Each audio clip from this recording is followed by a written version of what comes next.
When Elena Vale locked eyes with Roman Viscari across a crowded farmer's market, her hand instinctively moved to her stomach, protecting the secret she'd kept hidden for 6 months. The most dangerous man she'd ever loved stood frozen 30 feet away, his dark gaze dropping to the curve beneath her loose dress. In that single devastating moment, the Mafia boss who had shattered her heart discovered the truth she'd run halfway across the city to hide. She was carrying his child. Will Elena's secret destroy them both, or give them one last chance at redemption? Stay until the end to find out, and drop a comment with your city so I can see how far this story travels. The spring morning had started like any other Saturday in Elena Vale's carefully constructed new life.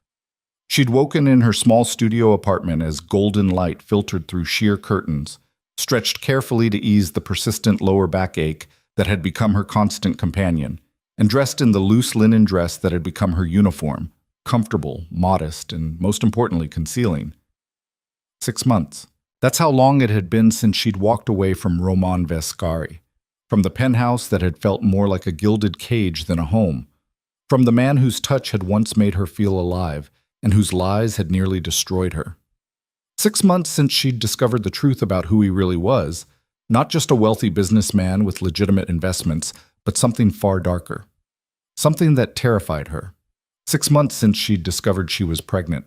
Elena gathered her supplies into her worn canvas bag, sketchbooks, pencils, watercolors, the portable stool that saved her increasingly uncomfortable back, her freelance work doing botanical illustrations for local garden centers and organic food companies paid enough to cover rent and groceries if she was careful.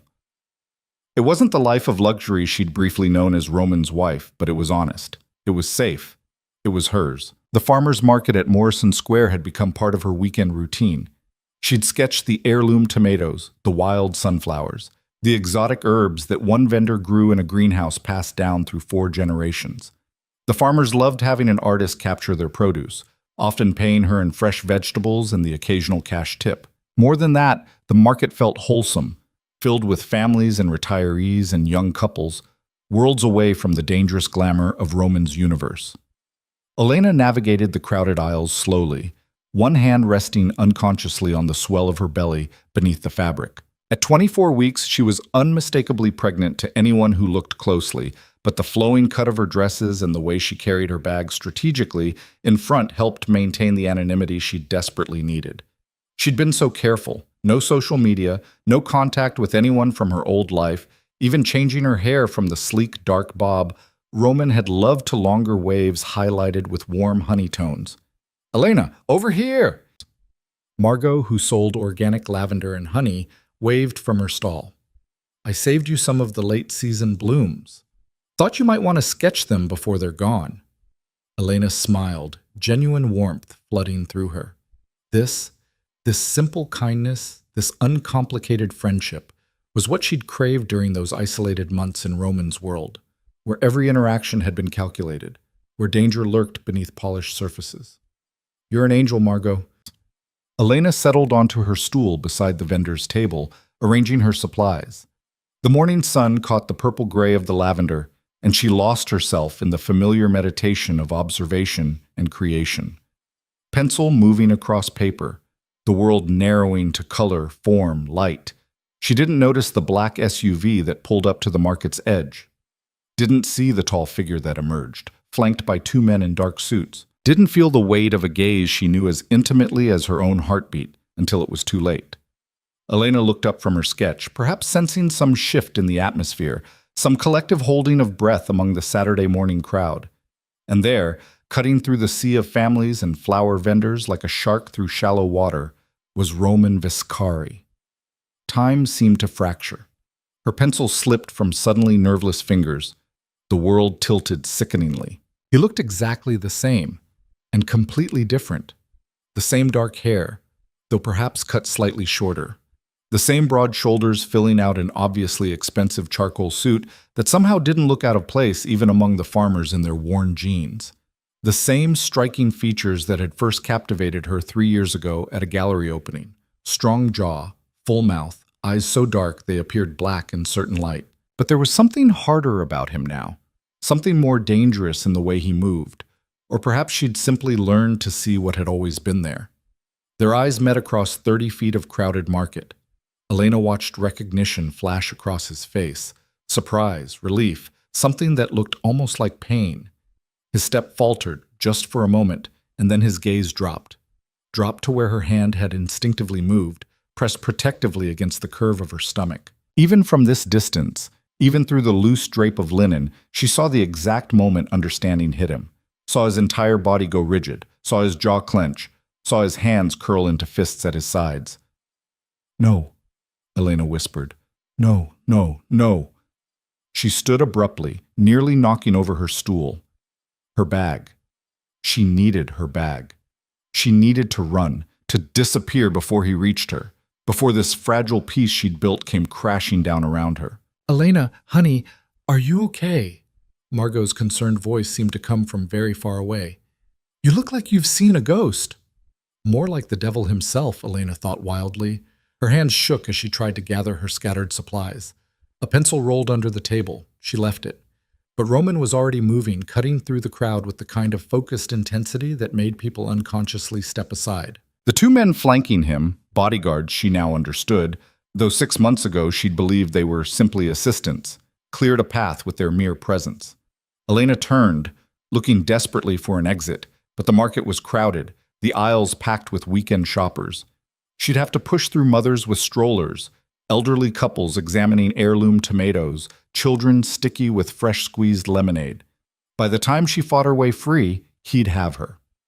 "Elena." His voice reached her first, low and rough with an emotion she couldn't name. "Elena, please, don't run." She turned to face him, chin lifted even as her heart threatened to beat out of her chest. He'd stopped a few feet away, as if afraid to come closer, as if she were a wild thing that might bolt. His eyes, those impossibly dark eyes she'd once lost herself in, moved over her with an intensity that felt almost physical. Her face, her shoulders, the curve of her belly that she couldn't hide now, not from him, not when he was looking at her like she was water in the desert, and he was dying of thirst. "How far along?" The question came out hoarse, raw. "That's none of your business." Elena's voice shook, but she forced the words out. Around them, the market had gone subtly quiet. People were pretending not to stare while absolutely staring. Margot had moved closer, protective, probably ready to call security if Elena gave the word. "None of my—" Roman's laugh was sharp, almost painful. "Elena, you're carrying my child." "I'm carrying my child." She emphasized the possessive, putting every ounce of conviction she could muster into it. "You lost any claim to this baby when you lied to me about everything that mattered." Something flickered across his face. Hurt, anger, resignation. "I never lied about loving you. You lied about everything else." Elena could feel tears threatening, hot and humiliating. She'd promised herself she wouldn't cry if this moment ever came, wouldn't give him the satisfaction of seeing how completely he'd broken her. "You let me think you were a legitimate businessman. You let me believe the danger was minimal, that the guns and the bodyguards were just precautions. You let me live in your world without telling me that world was built on violence and crime, and not here." Roman's voice dropped, taking on a harder edge. His eyes cut to the surrounding crowd, many of whom were now openly watching the confrontation. "This isn't the place for this conversation." "There is no conversation." Elena gripped her bag tighter, using it like a shield. "I left. I'm not coming back. This baby is mine, and you need to walk away." "You know I can't do that."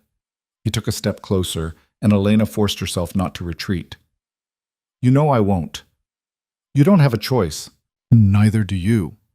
His eyes locked on hers, and she saw the absolute certainty there, the implacable will that had probably served him well in whatever dark dealings filled his days. "You disappeared 6 months ago without a word, without a trace. Do you have any idea what that did to me? Do you have any concept of what I—" He stopped, jaw clenching. "But I let you go. I respected your choice to leave me even though it killed me. But this?" His gaze dropped again to her stomach. "This changes everything, and you know it. The only thing this changes is that now I have even more reason to stay away from you," Elena shot back. "I won't raise my child in your world, Roman. I won't let my baby grow up surrounded by violence and lies and danger. You think you're safe out here? Something almost like fear flashed across his face. Elena, the moment anyone who wants to hurt me discovers you're carrying my child, you become the biggest target imaginable. You're not protecting this baby by hiding. You're making yourself vulnerable, making both of you easy prey. The words sent ice down her spine because she'd had the same fear herself, late at night when sleep wouldn't come. But she'd convinced herself she'd been careful enough, hidden enough, that no one from his world would ever find her in this new life she'd built. Except he'd found her. If Roman could find her, others could too. I've been fine for 6 months. But her voice lacked conviction now. You've been lucky for 6 months. Roman's tone gentled slightly. But luck runs out, especially in my world. Let me protect you. Both of you. Like you protected me before? The question came out bitter. When you kept me locked away in that penthouse, never telling me the real reason I couldn't go certain places, see certain people? When you made me a prisoner and called it love? Pain transformed his features. I never meant to cage you. I was trying to control me, to keep me contained where it was convenient for you, to keep you alive. The words erupted from him with surprising force, and several nearby shoppers actually jumped. Roman seemed to realize how he sounded because he dragged a hand through his hair, frustration evident in every line of his body. Elena, please, we can't do this here. Come somewhere we can actually talk. Somewhere private. Hey, so you can manipulate me? Convince me to come back? She shook her head. I know how this works, Roman. You're very good at making people do what you want. But not this time. Not with this. I'm not trying to manipulate you. Then leave. If you really care about me, about this baby, you'll walk away and let us live in peace. For a long moment, he just looked at her, and Elena saw a war playing out behind his eyes. Then he pulled something from his jacket, a business card, and held it out. When she didn't take it, he set it carefully on Margot's table. My private number, he said quietly. It hasn't changed. When you realize I'm right about the danger, and you will realize it, Elena, call me. Anytime, day or night.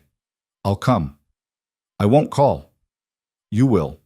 He said it with absolute certainty, and that confidence infuriated her more than anything else he'd said.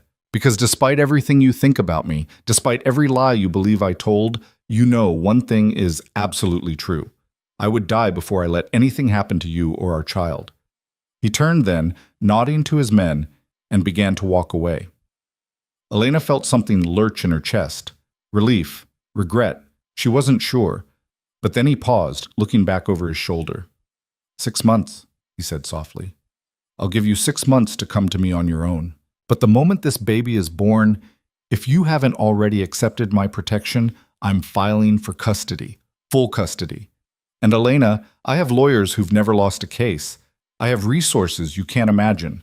I have evidence that you knew about my business when you married me, that you benefited from it, that you... That's a lie. The accusation burst from her. I didn't know. You kept it all hidden. Can you prove that? His expression had gone carefully blank, and she realized she was seeing the other Roman now, the Mafia boss, the ruthless businessman, the man who'd built an empire on calculated moves and strategic intimidation. Can you prove in court that you had no idea where the money came from, that you never suspected? Because I can paint a very different picture. A picture of a woman who enjoyed the lifestyle, who asked no questions because she didn't want to know the answers. A woman who only developed a conscience when it became inconvenient. Elena felt like he'd slapped her. You wouldn't.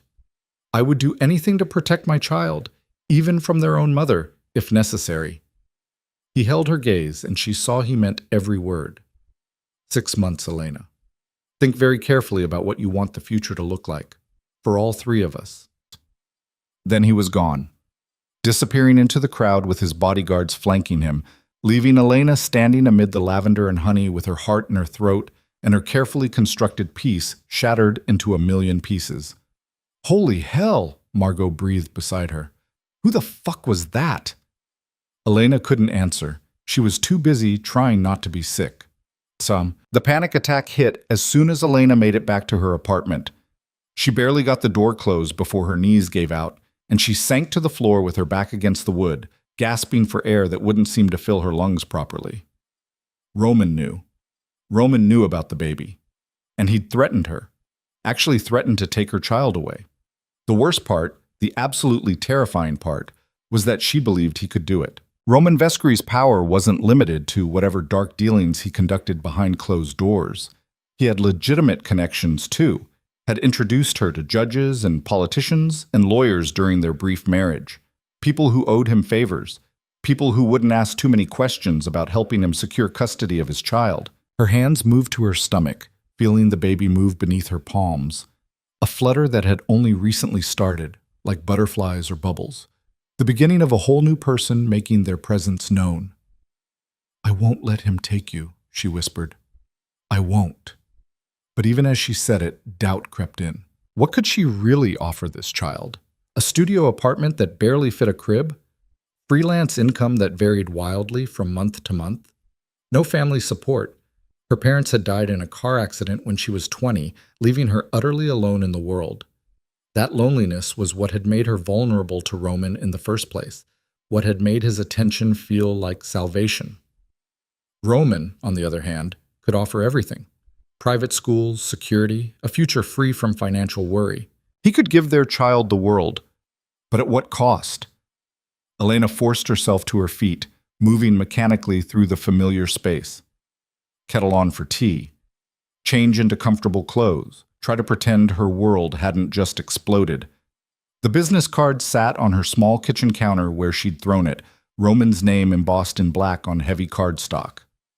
She should tear it up, throw it away, forget he'd ever found her. Instead, she left it there, a white rectangle of possibility and threat that she couldn't quite bring herself to destroy. The afternoon passed in a blur of anxiety and restless movement. Elena tried to work on a commission, a series of herb illustrations for a local restaurant, but her hand wouldn't stay steady. She tried to read, but the words swam meaninglessly across the page. Finally, she gave up and turned on the television, letting mindless cooking shows wash over her while the baby performed their gentle acrobatics and her mind spun in increasingly frantic circles. What if Roman was right about the danger? What if someone from his world did discover her? She'd been so focused on escaping from him that she'd never really considered what else might be out there, what other threats might exist in the shadows she'd been trying so desperately to avoid. The knock on her door came just after sunset, and Elena's heart stopped. She approached slowly, peering through the peephole, half expecting to see Roman standing there with that intense expression and those two knowing eyes. But it wasn't Roman. It was one of his men, the older one, with graying hair and a face that suggested he'd seen things that would give other people nightmares. "Miss Vale." His voice was surprisingly gentle through the door. "My name is Marcus. I work for Mr. Vescari. He asked me to provide protection detail. I'll be stationed outside your apartment tonight. You won't see me, won't hear me, but I'll be here, just in case." "I don't want—" Elena started, but he cut her off. "Not negotiable, ma'am. Mr. Vescari was very clear. You can choose to accept his protection voluntarily, or he can ensure you have it anyway. This way is easier, less disruptive to your life." "This is stalking," Elena said, hating how her voice shook. "This is harassment. This is keeping you alive." Marcus's tone didn't change, still calm and professional. "There's a manila envelope by your door, security footage from 3 days ago. Someone's been following you, Ms. Vale. Someone who isn't one of ours." Elena's blood turned to ice. She looked down and, sure enough, saw the edge of a manila envelope that had been slid under her door while she was lost in her spiral of anxiety. "Could be nothing," Marcus continued. "Could be a private investigator hired by someone curious about Mr. Vescari's personal life. Could be a journalist looking for a story. Or it could be something worse. Mr. Vescari isn't willing to take that chance, neither should you." Elena bent slowly, retrieving the envelope with shaking hands. Inside were several printed photographs, grainy surveillance-style images that showed her at the farmer's market, at the grocery store, walking to her apartment building. In each photo, a figure in a dark jacket lurked in the background. Different locations, same person, always watching. How had she not noticed? How had she been so careless?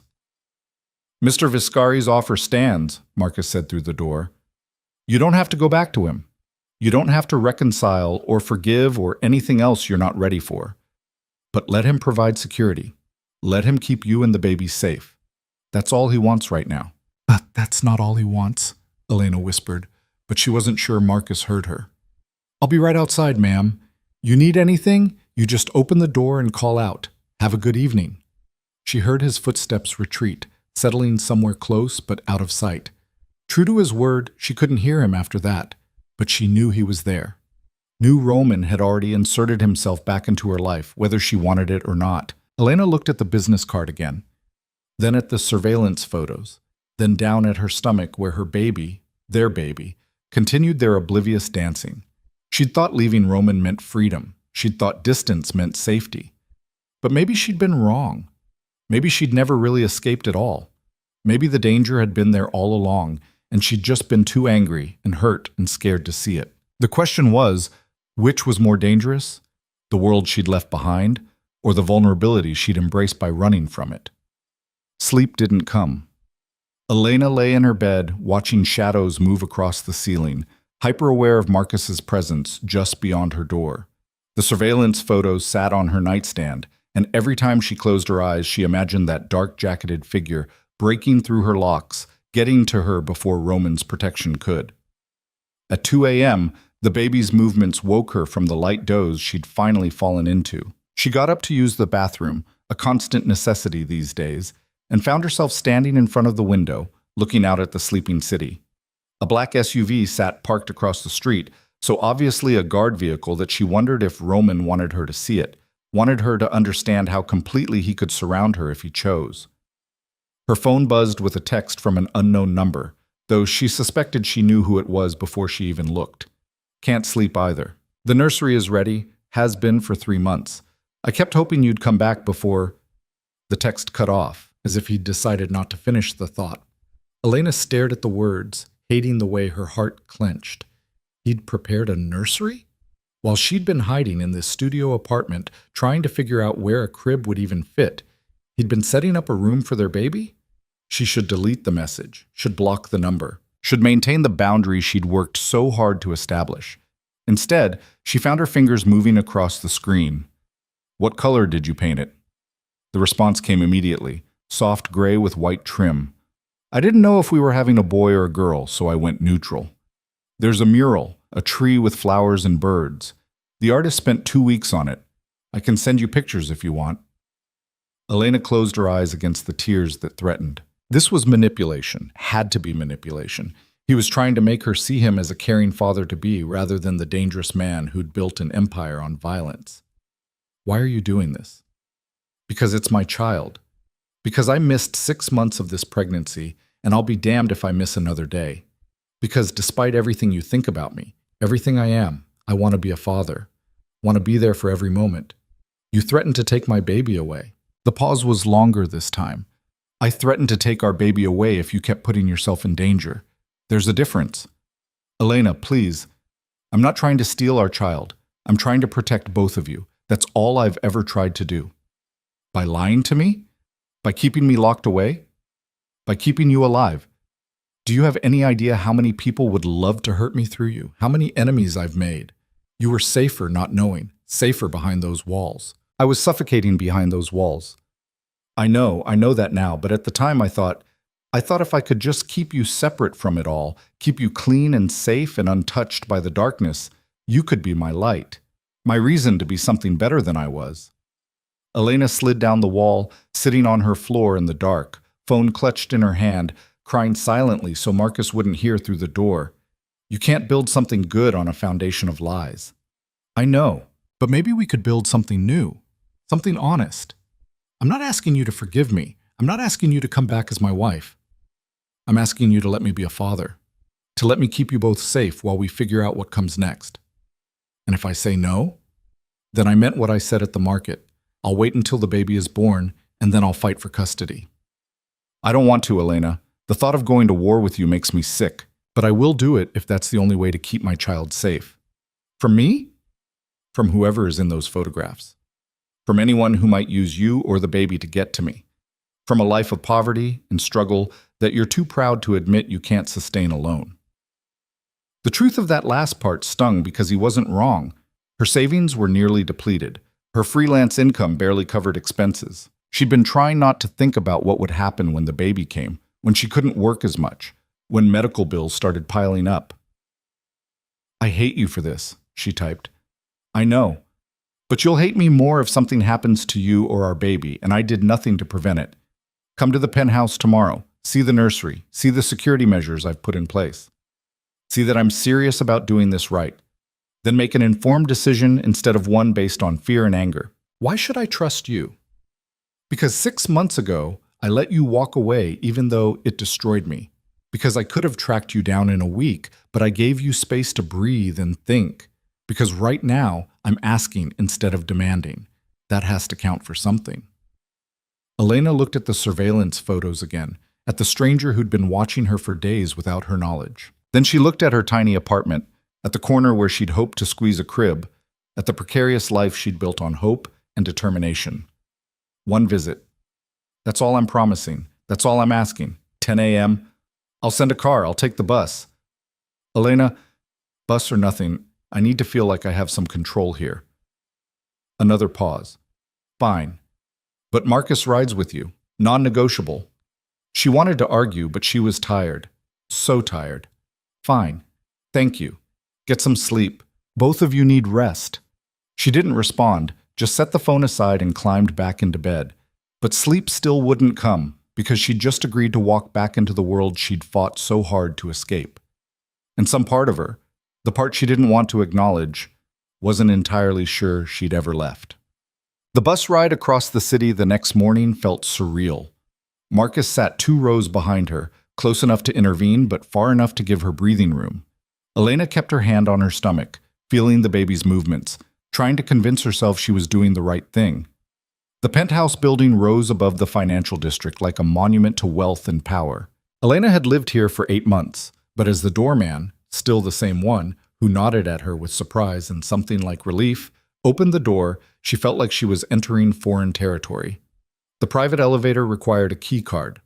Marcus produced one, apparently issued specifically for this visit, and they rose in silence through 30 floors of luxury apartments before the elevator opened directly into Roman's penthouse. It looked the same, all floor-to-ceiling windows and expensive minimalism, the kind of design that screamed money so loudly it didn't need to say anything else. But there were changes too. A couch she didn't recognize in the living room, new artwork on the walls, and there, just visible down the hallway, an open door she'd never seen open before. "Mr. Viscari is in his office taking a call," Marcus said quietly. "He asked me to show you to the nursery. Take your time.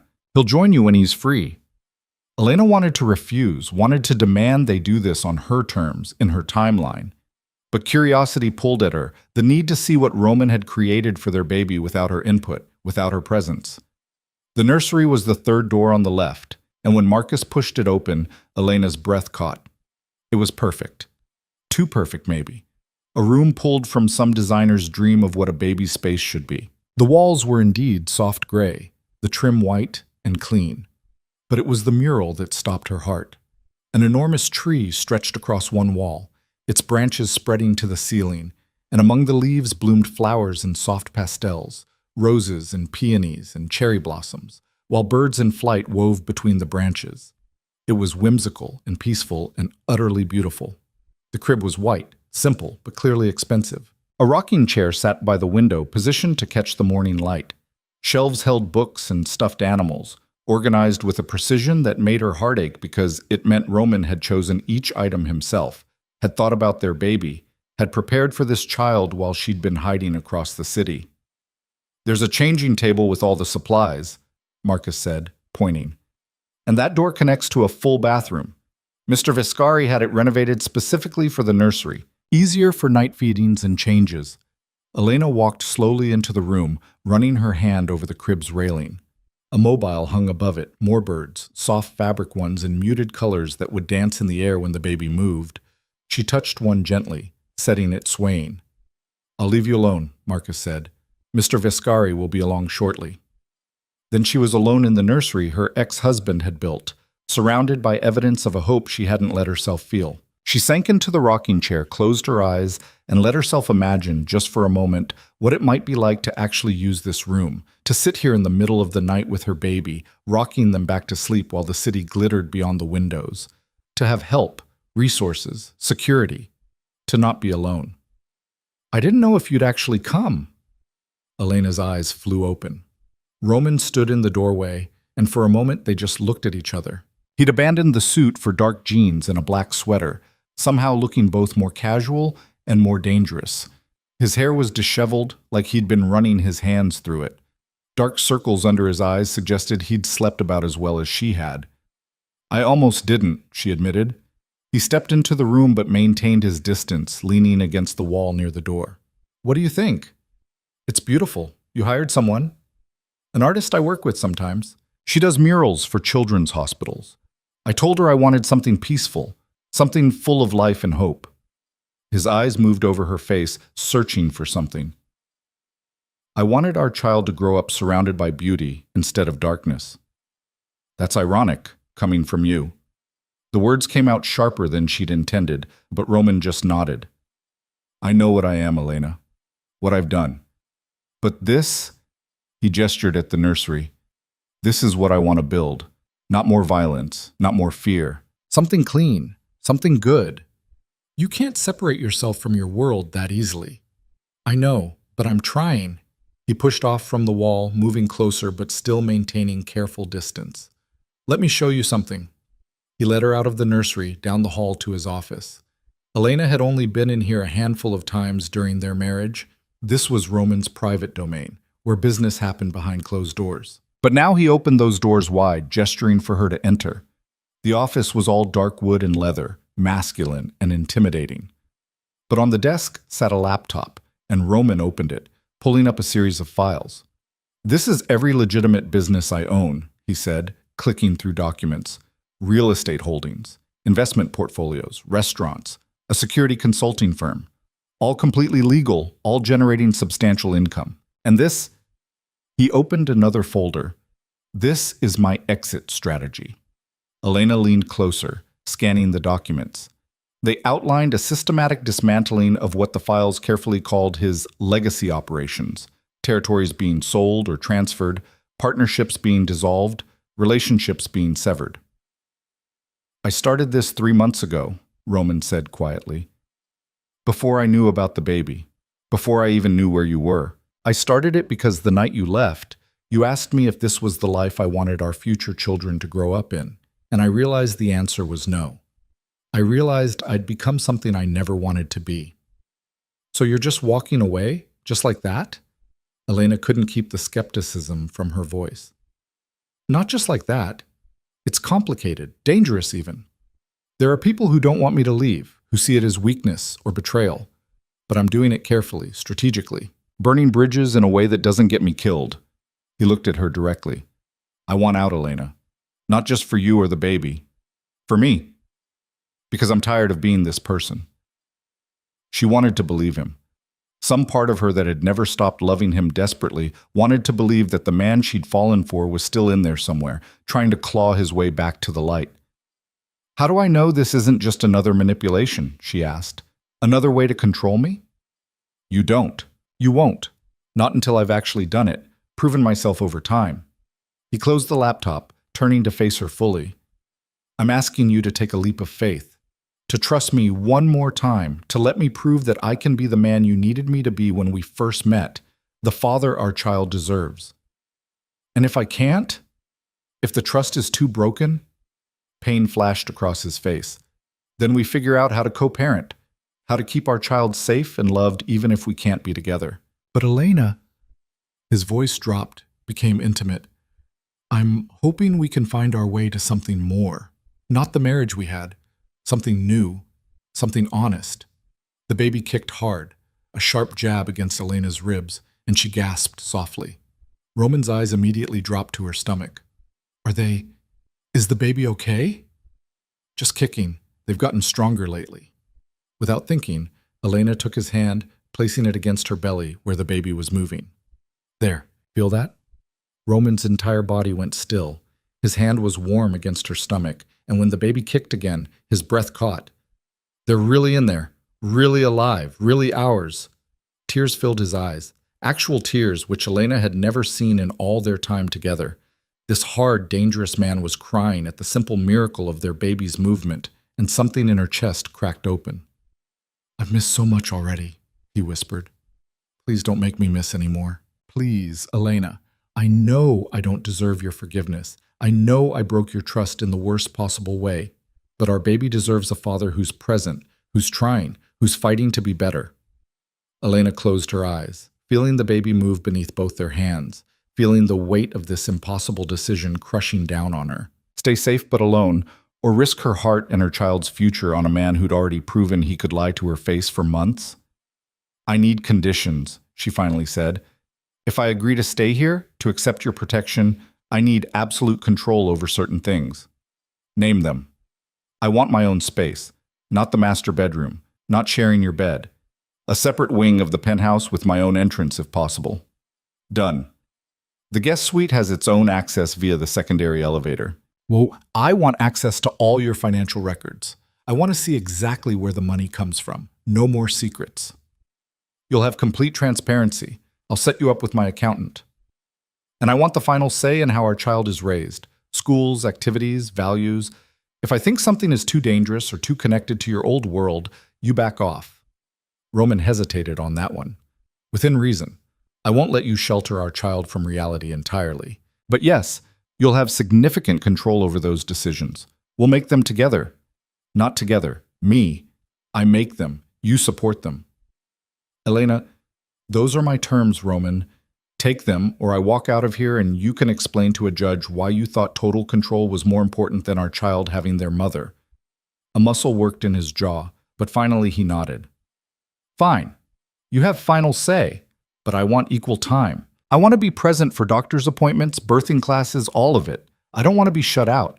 You'll be present, but as a supportive co-parent, not as my husband. I understand. And I want that in writing. A legal agreement that protects both of us, but especially protects our child. I'll have my lawyers draw something up today. Elena pulled her hand back, breaking the contact. Roman's hand lingered for just a moment before he lowered it, and she saw the loss in his expression. I'm not promising anything beyond this arrangement, she said firmly. I'm not promising reconciliation or forgiveness or love. I'm promising to give our child the best possible start, and that means having you present and active in their life. But us? We're over. For now. Forever. We'll see. He said it gently, without arrogance, like he knew something she didn't. People change, Elena. I'm living proof of that. And if I can change, maybe we can too. She wanted to argue, but she was exhausted. Exhausted from fighting, from running, from trying to build a life on nothing but determination and fear. Show me the guest suite, she said instead. I want to see where I'd be staying. Roman led her through the penthouse to a wing she'd barely explored during her marriage. The guest suite was spacious: bedroom, sitting room, private bathroom, and a small kitchenette. Windows overlooked the city, letting in floods of natural light. There's the secondary elevator access, Roman pointed to an unmarked door. Uses a different key card. You can come and go without seeing me if you prefer. Marcus or one of the other security team will always be available if you need an escort, but you're not a prisoner. Never again. Elena walked through the space, imagining her things here, imagining mornings waking up in this bed instead of her cramped studio. Imagining the nursery just down the hall, close enough for midnight feedings, but not so close she'd feel trapped. I need to think about this, she said finally. I need a few days to... No. She turned, surprised by the firmness in his voice. No, Roman repeated, though his tone was gentler now. The person following you in those photographs disappeared yesterday. That could mean nothing. Could mean they got bored or got what they needed.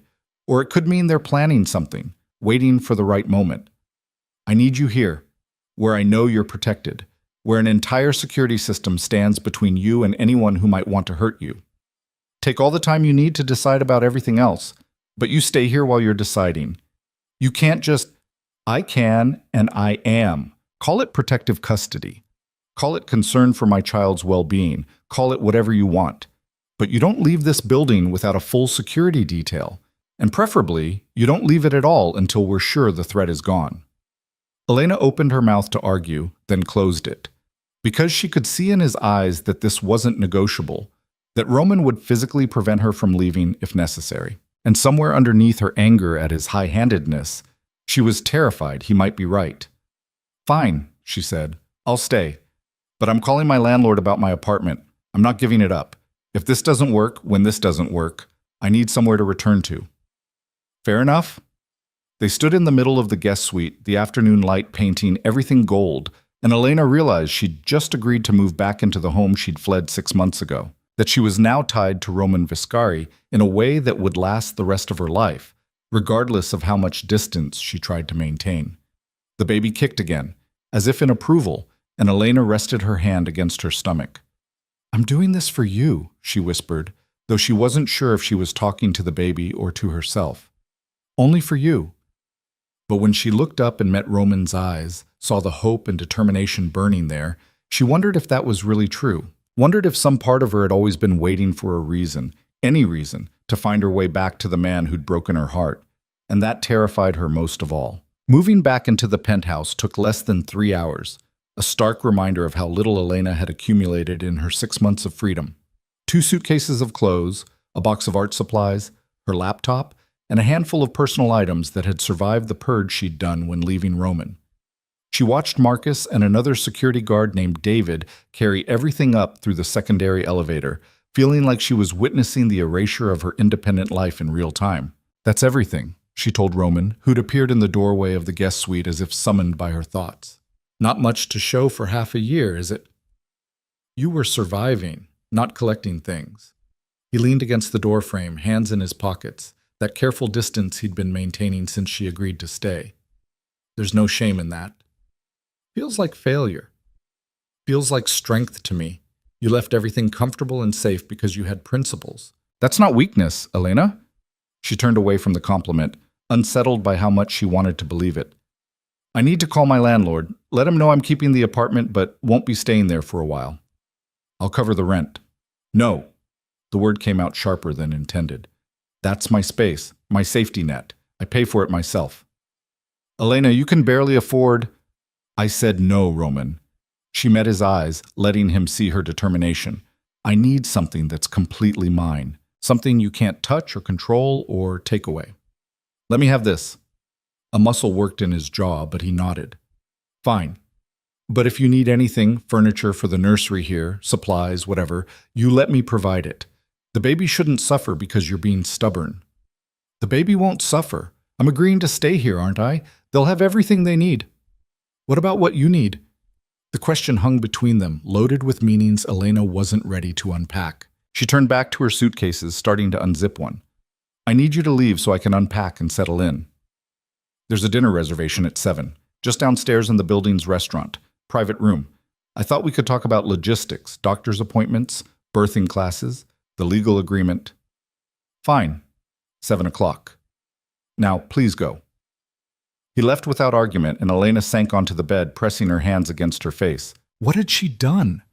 She'd moved back into the lion's den, and this time she was carrying the most precious thing in her world, a baby who would tie her to Roman Viscari forever, regardless of how this arrangement played out. The afternoon passed in a strange blur of domesticity. Elena unpacked her clothes, hanging them in the massive walk-in closet that could have fit her entire studio apartment. She arranged her art supplies in the sitting room where the light was good for working. She set up her laptop on the small desk by the window, pulling up her email to find 3 new commission requests waiting. Apparently word of her botanical illustrations was spreading. At 6:30, she stood in front of the bathroom mirror trying to decide what to wear to dinner with her ex-husband. Everything felt wrong, too casual, too formal. Too much like she was trying to impress him or not trying hard enough. Finally, she settled on a simple navy dress that accommodated her growing belly without looking like a tent, paired with the delicate silver necklace her mother had given her years ago. Armor, she told herself. Reminders of who she was before Roman, who she'd remain after. The restaurant took up the entire ground floor of the building, an elegant space with soaring ceilings and floor-to-ceiling windows that showcased the city lights. But Roman had reserved a private room in the back, intimate and quiet, with a table set for 2 and enough space that Elena didn't feel trapped. He was already there when she arrived, rising as she entered. He'd changed into charcoal slacks and a dark blue shirt, sleeves rolled to his forearms in that casually devastating way that had always made her stomach flip. Some things, apparently, hadn't changed. You look beautiful, he said simply. I look pregnant and tired. Still beautiful. He held out her chair, and after a moment's hesitation, she let him seat her. Old habits, old courtesies, old patterns reasserting themselves too easily. They ordered grilled salmon for her, steak for him, sparkling water for both because Elena couldn't drink and Roman apparently wouldn't in solidarity. The waiter disappeared, leaving them alone with the weight of everything unsaid. So, Elena began, determined to keep this businesslike. Logistics. My next doctor's appointment is Thursday at 10. You're welcome to come if you want. I want.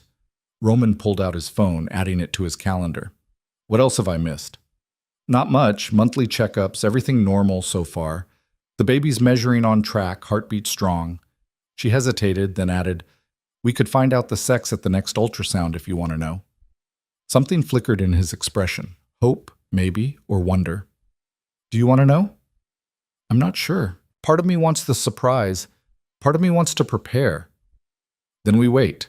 Keep the surprise. He leaned forward slightly. Have you felt them move a lot? More and more, especially at night when I'm trying to sleep. I think they're going to be a night owl. Takes after their father, then. A small smile tugged at his mouth. I've never been good at sleeping. I remember. The words slipped out before she could stop them, carrying memories of nights she'd woken to find Roman's side of the bed empty, finding him in his office or standing by the windows, staring out at the city with that haunted look she'd never understood. Now she wondered what demons he'd been wrestling with while she slept, what blood stained his hands while she dreamed peacefully beside him. The food arrived, giving them both an excuse to look away, to reset. Elena forced herself to eat, knowing the baby needed nutrition even if her stomach was twisted with anxiety. Roman ate mechanically, his attention more on her than his plate.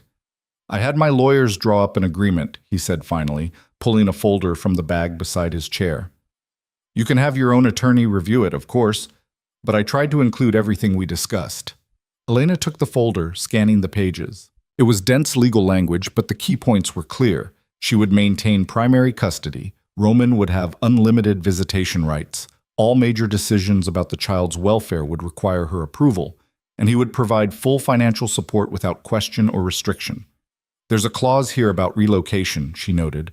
Says I can't move more than 50 miles from the city without your permission.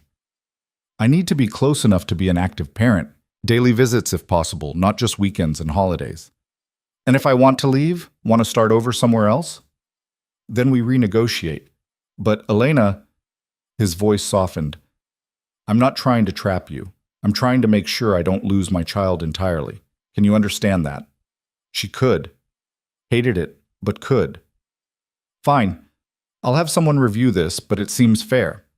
There's also a trust fund being established. The baby will never have to worry about money, regardless of what happens between us. How much? She wasn't sure she wanted to know. Enough. More than enough. They can go to any school, pursue any dream, live comfortably for life, even if they never work a day. Elena set the papers aside, uncomfortable with the reminder of just how vast the difference was between Roman's resources and her own. I don't want our child to grow up thinking money solves everything. I want them to understand the value of working for things, of earning what they have. Agreed. But they should also never have to struggle the way you have these past 6 months, the way you would have continued to struggle if I hadn't found you. I was managing. You were drowning. He said it gently, but the truth of it stung. Elena, there's no shame in accepting help, in letting me provide for our child and for you while you're caring for them. This isn't about pride, isn't it? At least a little? He reached across the table, stopping just short of touching her hand. You've been trying so hard to prove you don't need me, but needing someone isn't weakness. It's human. I needed you once. You used that need to control me. I know, and I'm sorry, more sorry than I have words for, but I'm asking you to see that I'm trying to be different, that this version of us can be different too. Elena pulled her hand back before he could close that final distance. Don't do that. Don't make this about us. There is no us, Roman. There's just two people trying to raise a child together. For now. Stop saying that. Stop acting like this is temporary, like I'm going to just wake up one day and forget everything you did. I don't expect you to forget. I'm hoping eventually you might forgive. Why? Why does my forgiveness matter so much to you? He was quiet for a long moment, and when he spoke, his voice was raw with honesty. Because you're the only person who ever saw me as something other than a weapon or a threat or a means to an end. When you looked at me, you saw a man, not a monster. And when you left, when you took that away, he stopped, jaw clenching. I lost the best part of myself, the part that believed I could be better. Tears burned Elena's eyes, and she blinked them back furiously. That's not fair. You can't put that on me. I'm not responsible for making you feel human, Roman. That's something you have to find in yourself. I know, and I'm trying. The exit strategy I showed you, that's not just about keeping you and the baby safe. It's about building a life I can actually be proud of. Becoming a man my child won't be ashamed to call father. And if you can't leave that world, if they won't let you, then I make them let me, whatever it takes. The certainty in his voice should have reassured her. Instead, it terrified her because she knew what whatever it takes meant in Roman's world. Blood, violence, consequences that would ripple out and touch everyone around him. I don't want our child growing up with that hanging over them, she whispered, the fear that someone will come for revenge, the knowledge that their father hurt people. I can't change my past, Elena. I can only change my future. And I'm choosing to change it because of you, because of our baby. She wanted to believe him, wanted it so desperately it physically hurt. But trust, once shattered, couldn't be glued back together with pretty words and promises.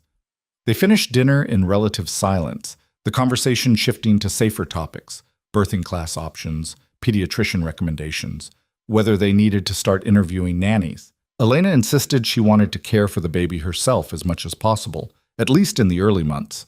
Roman agreed, but asked if she'd consider allowing household staff to help with cooking and cleaning so she could focus on recovery and bonding with the baby. I'll think about it, Elena conceded. But I'm not having strangers raising our child. Our child will know their parents, both of them. That's a promise. By the time they finished, exhaustion had settled into Elena's bones. The baby was performing acrobatics, pressing against her ribs in a way that made breathing difficult. Roman noticed her discomfort immediately. You should rest. Come on, I'll walk you back. She wanted to argue that she could find her own way through the building, but the truth was the private elevator access was still unfamiliar, and she wasn't entirely sure she remembered the route. So she let him walk beside her through the quiet restaurant into the service hallway that led to the secondary elevators. The ride up was silent, the air thick with unspoken words. When the doors opened onto her floor, Roman held them with one hand, not exiting, giving her space.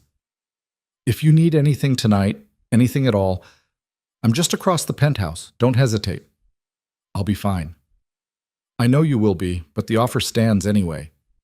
Elena stepped out, turning back to look at him. In the elevator's soft light, he looked tired, almost vulnerable in a way she'd rarely seen. Roman? Yes? Thank you for dinner, for trying to make this work. Something warm flooded his expression. We're going to figure this out, Elena. All three of us. I promise. The doors slid closed before she could respond, and she was alone in the hallway, one hand pressed to her belly, wondering if she'd just made the biggest mistake of her life or taken the first step towards something that might actually work. The guest suite felt different now that it was truly hers, lived in, personal, safe. Elena changed into comfortable pajamas, washed her face, and climbed into bed with her laptop, determined to answer those commission emails before sleep claimed her. But her fingers hovered over the keyboard, unable to focus, her mind replaying the evening over and over. A soft knock interrupted her spiraling thoughts. She tensed, calling out, "Come in!" It was Roman, holding a mug of something that smelled like honey and chamomile. I remembered you used to have trouble sleeping when you were stressed. Thought this might help. He'd remembered. Despite everything, despite 6 months of separation, he'd remembered this small detail about her habits, her needs. Thank you. She took the mug, their fingers brushing briefly. The tea was perfectly prepared, exactly the way she liked it. Light honey, no milk, steeped just long enough. I also brought this. He held up a book, a pregnancy guide she recognized from her own research. I've been reading it, learning what to expect, how to help. There's a section about back pain and sleeping positions. If you want, I could. He stopped, seeming to catch himself. Never mind, that's too much. I'm overstepping. You were going to offer to help with my back pain? He nodded, looking almost embarrassed. The book says massage can help, an elevation, but I know you don't want me touching you, so… Actually, Elena heard herself say, my back is killing me. If you're offering, I'm not too proud to accept. Surprise flickered across his face, followed by something that looked like hope. Are you sure? It's just a massage, Roman. Don't read more into it than that. I won't, I promise. He waited while she arranged herself on the bed, propped up with pillows the way the book probably suggested. Then his hands found her lower back, and Elena nearly gasped at the first touch. His hands were warm, strong, knowing exactly where the tension had gathered. He worked slowly, carefully, reading her responses, adjusting pressure based on her quiet sounds of relief or discomfort. Is this okay? He asked softly. It's good. Really good. Where did you learn to do this? The book. And some YouTube videos. I wanted to be useful if you ever let me close enough to help. The thought of Roman Vescari, feared Mafia boss, watching pregnancy massage tutorials on YouTube was so absurd that Elena almost laughed. Instead, she let herself relax into his touch, let the relief wash over her as tension she'd been carrying for months slowly released. You've been in pain for a while, he observed. Why didn't you see someone? Couldn't afford it. Prenatal massage is expensive. Elena, don't. We've already had the money conversation tonight. His hands paused. I hate that you suffered when I could have helped. You couldn't help? I didn't want you to know I existed, remember? Still, knowing you were out there struggling, in pain, alone, it kills me. The raw honesty in his voice made Elena's chest tighten. She turned her head slightly, meeting his eyes. I wasn't completely alone. I had Margot, some of the other vendors at the market. People were kind. But no one who really knew you. No one who understood what you were going through. No, she admitted. No one like that.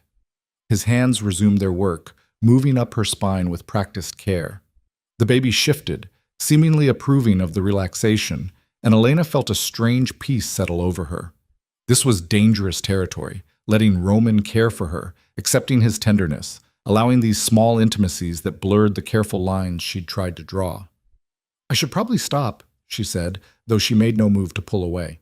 Probably, Roman agreed, but his hands continued their steady rhythm. But you're finally not tensed like you're about to run, and I don't want to lose that. I'm not going to run. I agreed to stay. Physically, maybe. But there are other ways to run, and you're an expert at all of them. The observation stung because it was true. Even now, even letting him touch her, she was holding part of herself back, keeping her walls high and reinforced. Can you blame me? She asked quietly. No, I understand it completely. Doesn't mean I like it, but I understand. His hands stilled, resting warm and steady against her back. I miss you, Elena. Not just the physical parts, though I miss those too. I miss talking to you. Miss the way you'd get excited about a new flower you'd discovered, or how you'd hum while you painted. Miss the way you made even ordinary moments feel special. Roman, don't… I know we're not there, may never be there again. But I need you to know, you weren't just my wife. You weren't just someone I married for convenience or appearance. You were the best thing in my life, and losing you broke something in me that I'm not sure can be fixed. Tears slipped down Elena's cheeks before she could stop them. You should have thought about that before you lied to me for 8 months. Before you let me believe we were building something real, when it was all constructed on deception. It was real. My feelings were real. My love was real. The life I wanted to build with you, that was all completely real. The only lies were about my work, about the parts of my world I was trying to protect you from. Those parts defined who you were, Roman. You can't separate them out and claim the rest was honest. It was all connected. I know. His hands withdrew, and Elena immediately missed their warmth. I know, and I'm sorrier than I can ever express, but I'm asking you to consider that maybe I can become something different. Maybe we both can. Elena rolled over carefully, sitting up to face him. He'd settled on the edge of the bed, close but not touching, his expression open in a way she'd rarely seen during their marriage. "I can't be what I was," she said. "That woman who trusted you blindly, who didn't ask hard questions because she didn't want to know the answers, she's gone. You destroyed her when you destroyed my ability to trust you." "Good." The unexpected response startled her. "Good?" That version of you was too willing to ignore her instincts to keep the peace. This version, the one who demands honesty, who sets boundaries, who fights for what she needs, this version is stronger, better. And if we're going to build something real, I need you to be this version, the one who won't let me get away with half-truths and convenient omissions. Elena studied his face, looking for the manipulation, the angle. But all she saw was exhaustion and honesty and something that looked uncomfortably like hope. "I don't know if I can ever trust you again," she admitted. "Then I'll spend every day earning it back, however long it takes. Whatever I have to do. And if it's not enough, if I can never get past this," pain flashed through his eyes, "then at least I'll know I tried, that I became someone worth trusting, even if you couldn't bring yourself to do it. And our child will have a father they can believe in, even if their mother can't." The baby kicked hard, as if weighing in on the conversation, and Elena pressed her hand to the spot. Roman's eyes followed the movement, hunger written across his features. Not sexual hunger, but something deeper. The need to be part of this, to share these moments, to connect with the life they'd created. "Do you want to feel?" she offered impulsively. "Can I?" She took his hand, placing it where the baby was moving. For a long moment, nothing happened, and then a strong kick landed right against his palm. Roman's entire face transformed, wonder and joy and something almost like fear. "That's our baby," he whispered. "Really alive. Really growing. Active too. I think they're going to keep us on our toes. I can't wait." He kept his hand there, feeling the movements, and Elena watched emotions play across his features. "Thank you for this, for letting me be part of it. You're their father. You should be part of it. But you didn't have to let me. You could have kept me at arm's length, made this purely transactional. The fact that you're not, it means everything." They sat there in the quiet of the guest suite, Roman's hand on Elena's stomach, the baby moving between them. And for the first time since the farmer's market confrontation, Elena allowed herself to imagine what it might be like if this actually worked. If they could find a way to be parents together, maybe even friends, maybe someday something more. "It's late," she finally said. "You should probably go." Roman withdrew his hand reluctantly. "Right. You need sleep. Both of you do." He stood moving toward the door, then paused. "Elena, I meant what I said earlier, about becoming someone worth trusting. I'm going to prove it to you day by day, choice by choice. You'll see." After he left, Elena lay in the darkness, one hand still pressed to her belly, where Roman's hand had been moments before, feeling the baby's movements slow as sleep claimed them both.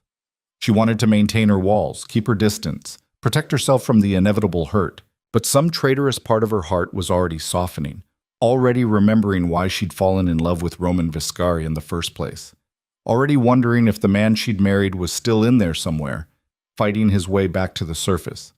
And that terrified her more than any threat from his dangerous world ever could.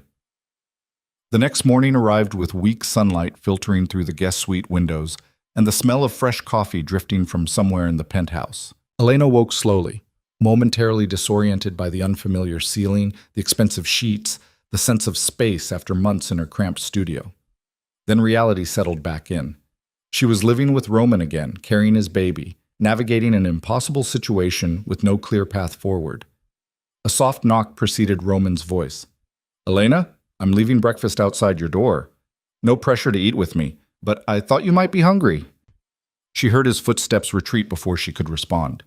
When she opened the door a few minutes later, she found a tray with perfectly prepared scrambled eggs, whole wheat toast, fresh fruit, and herbal tea. A small note in Roman's bold handwriting read, "Doctor said protein and hydration. Take care of yourself." Our Elena carried the tray inside, hating how the small gesture made her chest ache. This was part of the problem. Roman was good at these moments of thoughtfulness, at making her feel cared for in ways she'd craved when she was alone. It would be easier to maintain her anger if he was consistently cold or controlling. Instead, he gave her exactly the kind of attention that had made her fall for him in the first place. She ate slowly, planning her day.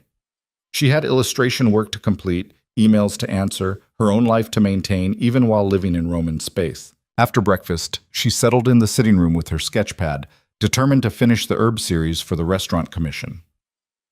Around mid-morning, her phone buzzed with a text from an unknown number. "This is Dr. Sarah Chen. Mr. Vescari asked me to reach out. I'm an OB-GYN with privileges at Metropolitan Hospital. I understand you have a checkup scheduled for Thursday? I'd be happy to take over your care if you're comfortable switching providers. No pressure, just wanted to introduce myself." Elena stared at the message, frustration building. Roman was already trying to manage her medical care, insert himself into every aspect of her pregnancy. She started typing an angry response, then stopped. Dr. Chen's message had been respectful, had explicitly said no pressure. And if Elena was honest, her current doctor was fine, but not exceptional. She'd chosen the clinic based on cost, not quality. She called Roman instead of texting back. He answered on the first ring. "Did you seriously hire a new doctor for me without asking?" she demanded. "I didn't hire her. I contacted her and asked if she'd be willing to take you as a patient. She's one of the best in the city, Elena. Specializes in high-risk pregnancies." "I'm not high-risk. You're carrying my child, which automatically makes you a target. That makes it high risk in my book." His voice was calm, maddeningly reasonable. "Doctor, Chen has experience with patients who need extra security considerations. But if you don't want to switch, I'll respect that. I just wanted to give you the option." Elena closed her eyes, trying to separate legitimate concern from control. "You should have asked me first." "You're right. I'm sorry. I'm used to just making things happen, and I need to remember that's not how this works anymore. Do you want me to tell her you're not interested?" She should say yes, should maintain the boundary, prove she wouldn't accept his high-handed decisions. But Dr. Chen's credentials were impressive based on the quick search Elena had just done, and the idea of a doctor who understood the unique complications of her situation was appealing. "I'll meet with her," Elena said finally. "But I'm making the final decision, not you." "Fair enough. I'll have her set up a consultation before your Thursday appointment. That way you can decide if you want to switch." After they hung up, Elena sat with her phone in her hand, trying to figure out how to navigate this new dynamic. Roman had money, connections, resources that could make her life easier in concrete ways. But accepting those resources meant giving him more influence, more ways to insert himself into her life. Finding the balance felt impossible. The afternoon passed in focused work. Elena finished 2 of the herb illustrations and started sketching a third when another knock interrupted her concentration. This time it was Marcus, holding a large box. "Delivery for you, Ms. Vale." "I didn't order anything. Mr. Vescari did. Said you could return it if you don't want it, but he thought you might need it." Elena took the box warily, setting it on her bed.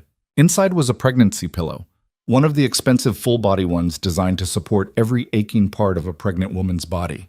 The kind she'd looked at online but never purchased because of the cost. A note was tucked inside. The book said these help. If you hate it, we can exchange it for a different type. That damn book. Roman was apparently reading it like a textbook, memorizing every suggestion, trying to anticipate her needs before she voiced them. Part of her wanted to march across the penthouse and tell him to stop, that she didn't need him managing her comfort. But her back still ached from months of poor sleep, and the pillow looked incredibly inviting. She kept it. That night, Roman texted asking if she wanted to join him for dinner or preferred to eat alone. Elena chose alone, not ready for another emotionally charged meal. But when she emerged from her suite to get water around 10, she found him in the main living room, working on his laptop with papers spread across the coffee table. He looked up as she entered, and something vulnerable crossed his face. "Can't sleep?" "Baby's doing gymnastics. You?" "Closing the last of the East Side contracts, transferring operations to someone who'll run it clean." He gestured to the papers. "It's harder than I thought, untangling everything. Every thread I pull reveals 3 more." Elena moved closer, curious despite herself. "How long will it take?" "Months, maybe a year. Some of these partnerships go back decades, but I'm making progress. Every day a little more distance from what I was. She studied the documents, seeing names and numbers that meant nothing to her but clearly represented significant pieces of Roman's empire. Are you afraid of what happens when you're fully out? Terrified, he admitted. Not for myself, I can handle whatever comes. But for you, for the baby. The transition period is the most dangerous time.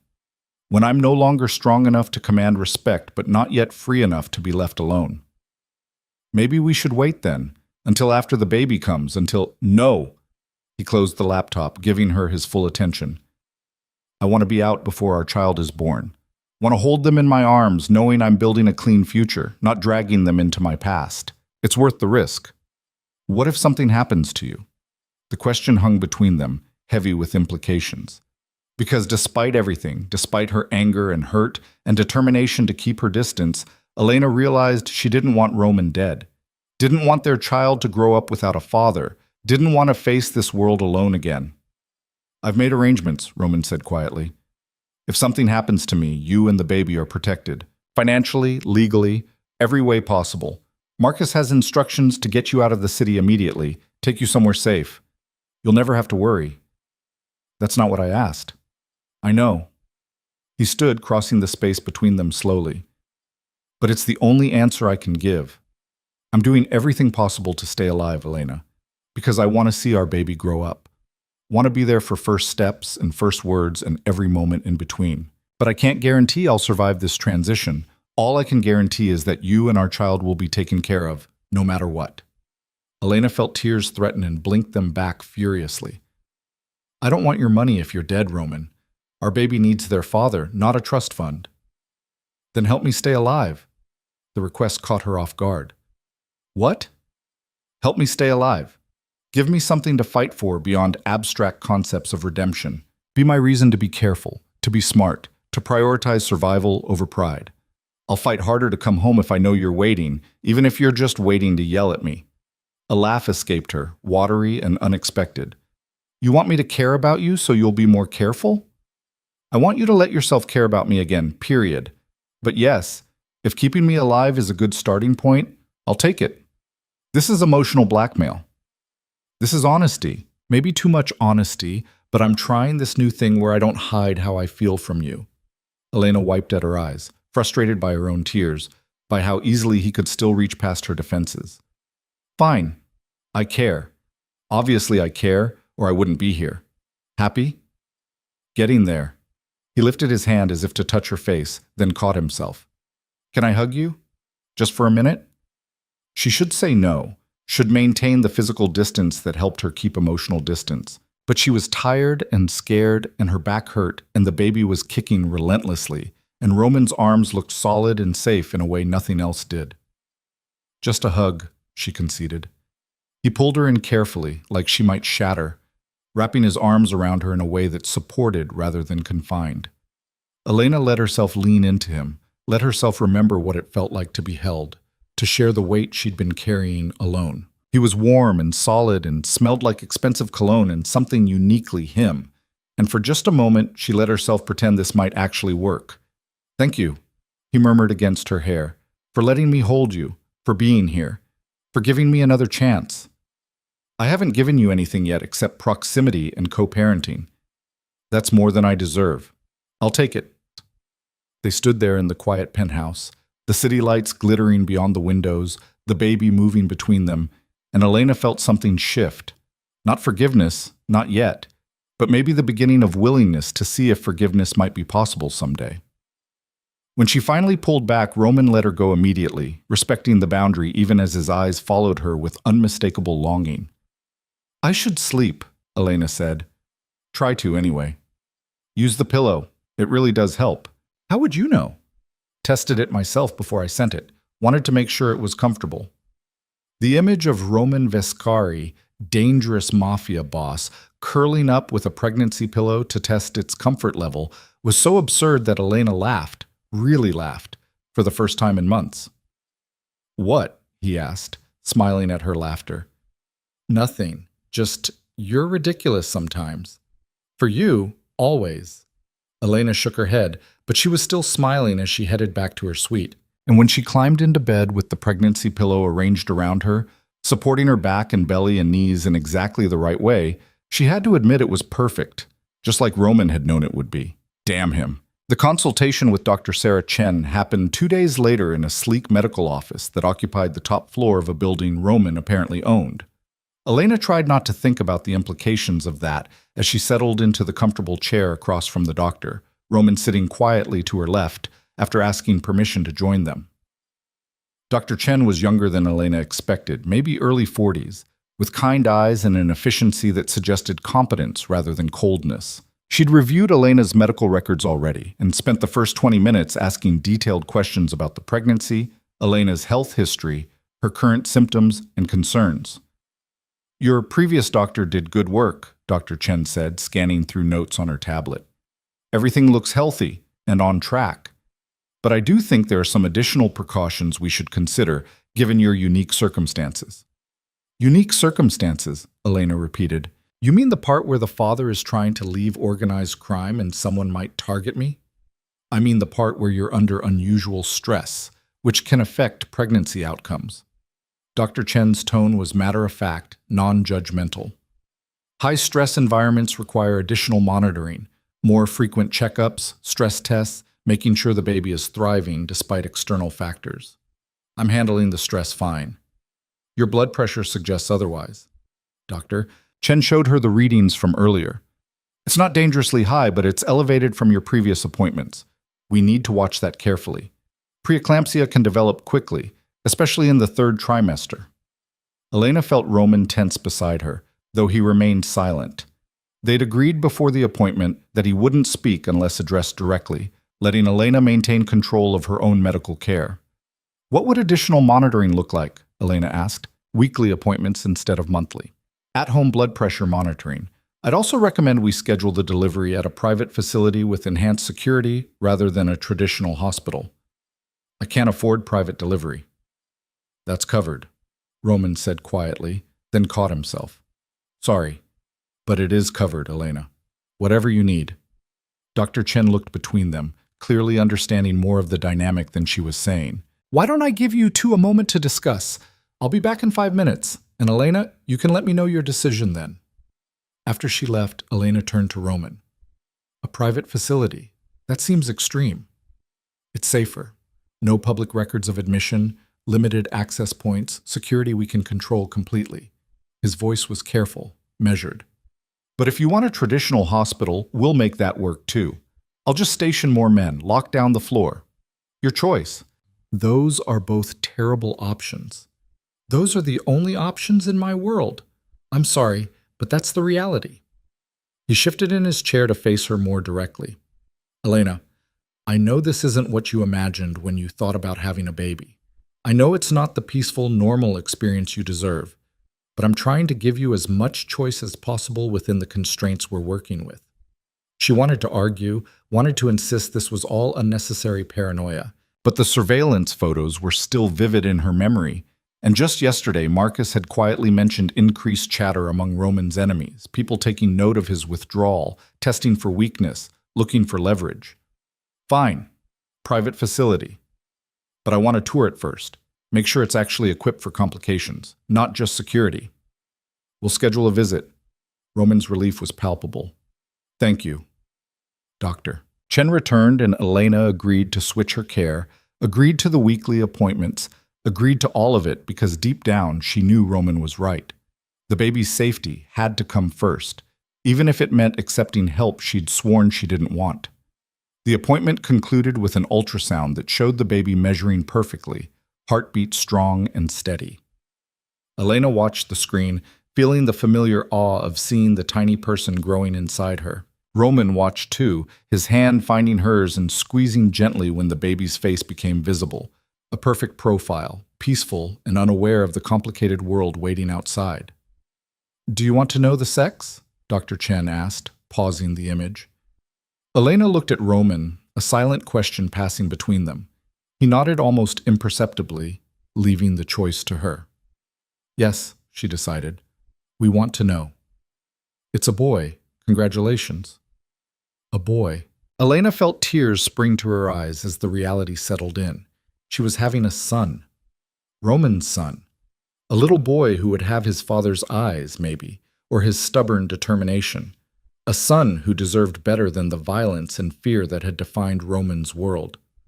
A boy. Roman breathed beside her, his voice thick with emotion. We're having a son. In the car ride back to the penthouse, Roman was quiet, staring out the window with an expression Elena couldn't quite read. Finally, she asked, "What are you thinking?" "That I need to be better. Not just good enough, but actually good. Because I'm going to have a son looking up to me, learning from me, becoming who he is based partly on who I am." He turned to face her. "I can't be the man I've been, Elena. I won't survive watching my son realize his father is a monster." "Then don't be that man." "I'm trying, but it's harder than I expected and slower. Every day I find another thread connecting me to things I want to leave behind. People who won't let go, deals that can't be easily broken, loyalties that demand blood to sever. What happens if you just walk away? Cut all the threads at once? War. People die, people who work for me, people who depend on me, possibly innocent people caught in the crossfire. I built this empire by being ruthless and strategic. I have to dismantle it the same way, piece by piece, minimizing casualties." Elena absorbed this, trying to reconcile the caring father-to-be beside her with the man who spoke casually about casualties in war. How much longer? 3 months, maybe 4. I'll be clear before our son is born. I have to be. Back at the penthouse, Elena retreated to her suite, emotionally exhausted from the appointment and the revelation about the baby's sex. She pulled out her sketchbook, intending to work, but instead found herself drawing a small face, imagining what her son might look like, trying to capture the features she'd seen so briefly on the ultrasound screen. A boy. She was having Roman's son. The thought terrified and exhilarated her in equal measure. That evening, Roman knocked softly before dinner, asking if she wanted to join him for a meal, but clarifying it wasn't at the restaurant this time. "I thought we could cook together, if you're comfortable with that. Nothing fancy, just, I used to like cooking with you, before everything fell apart."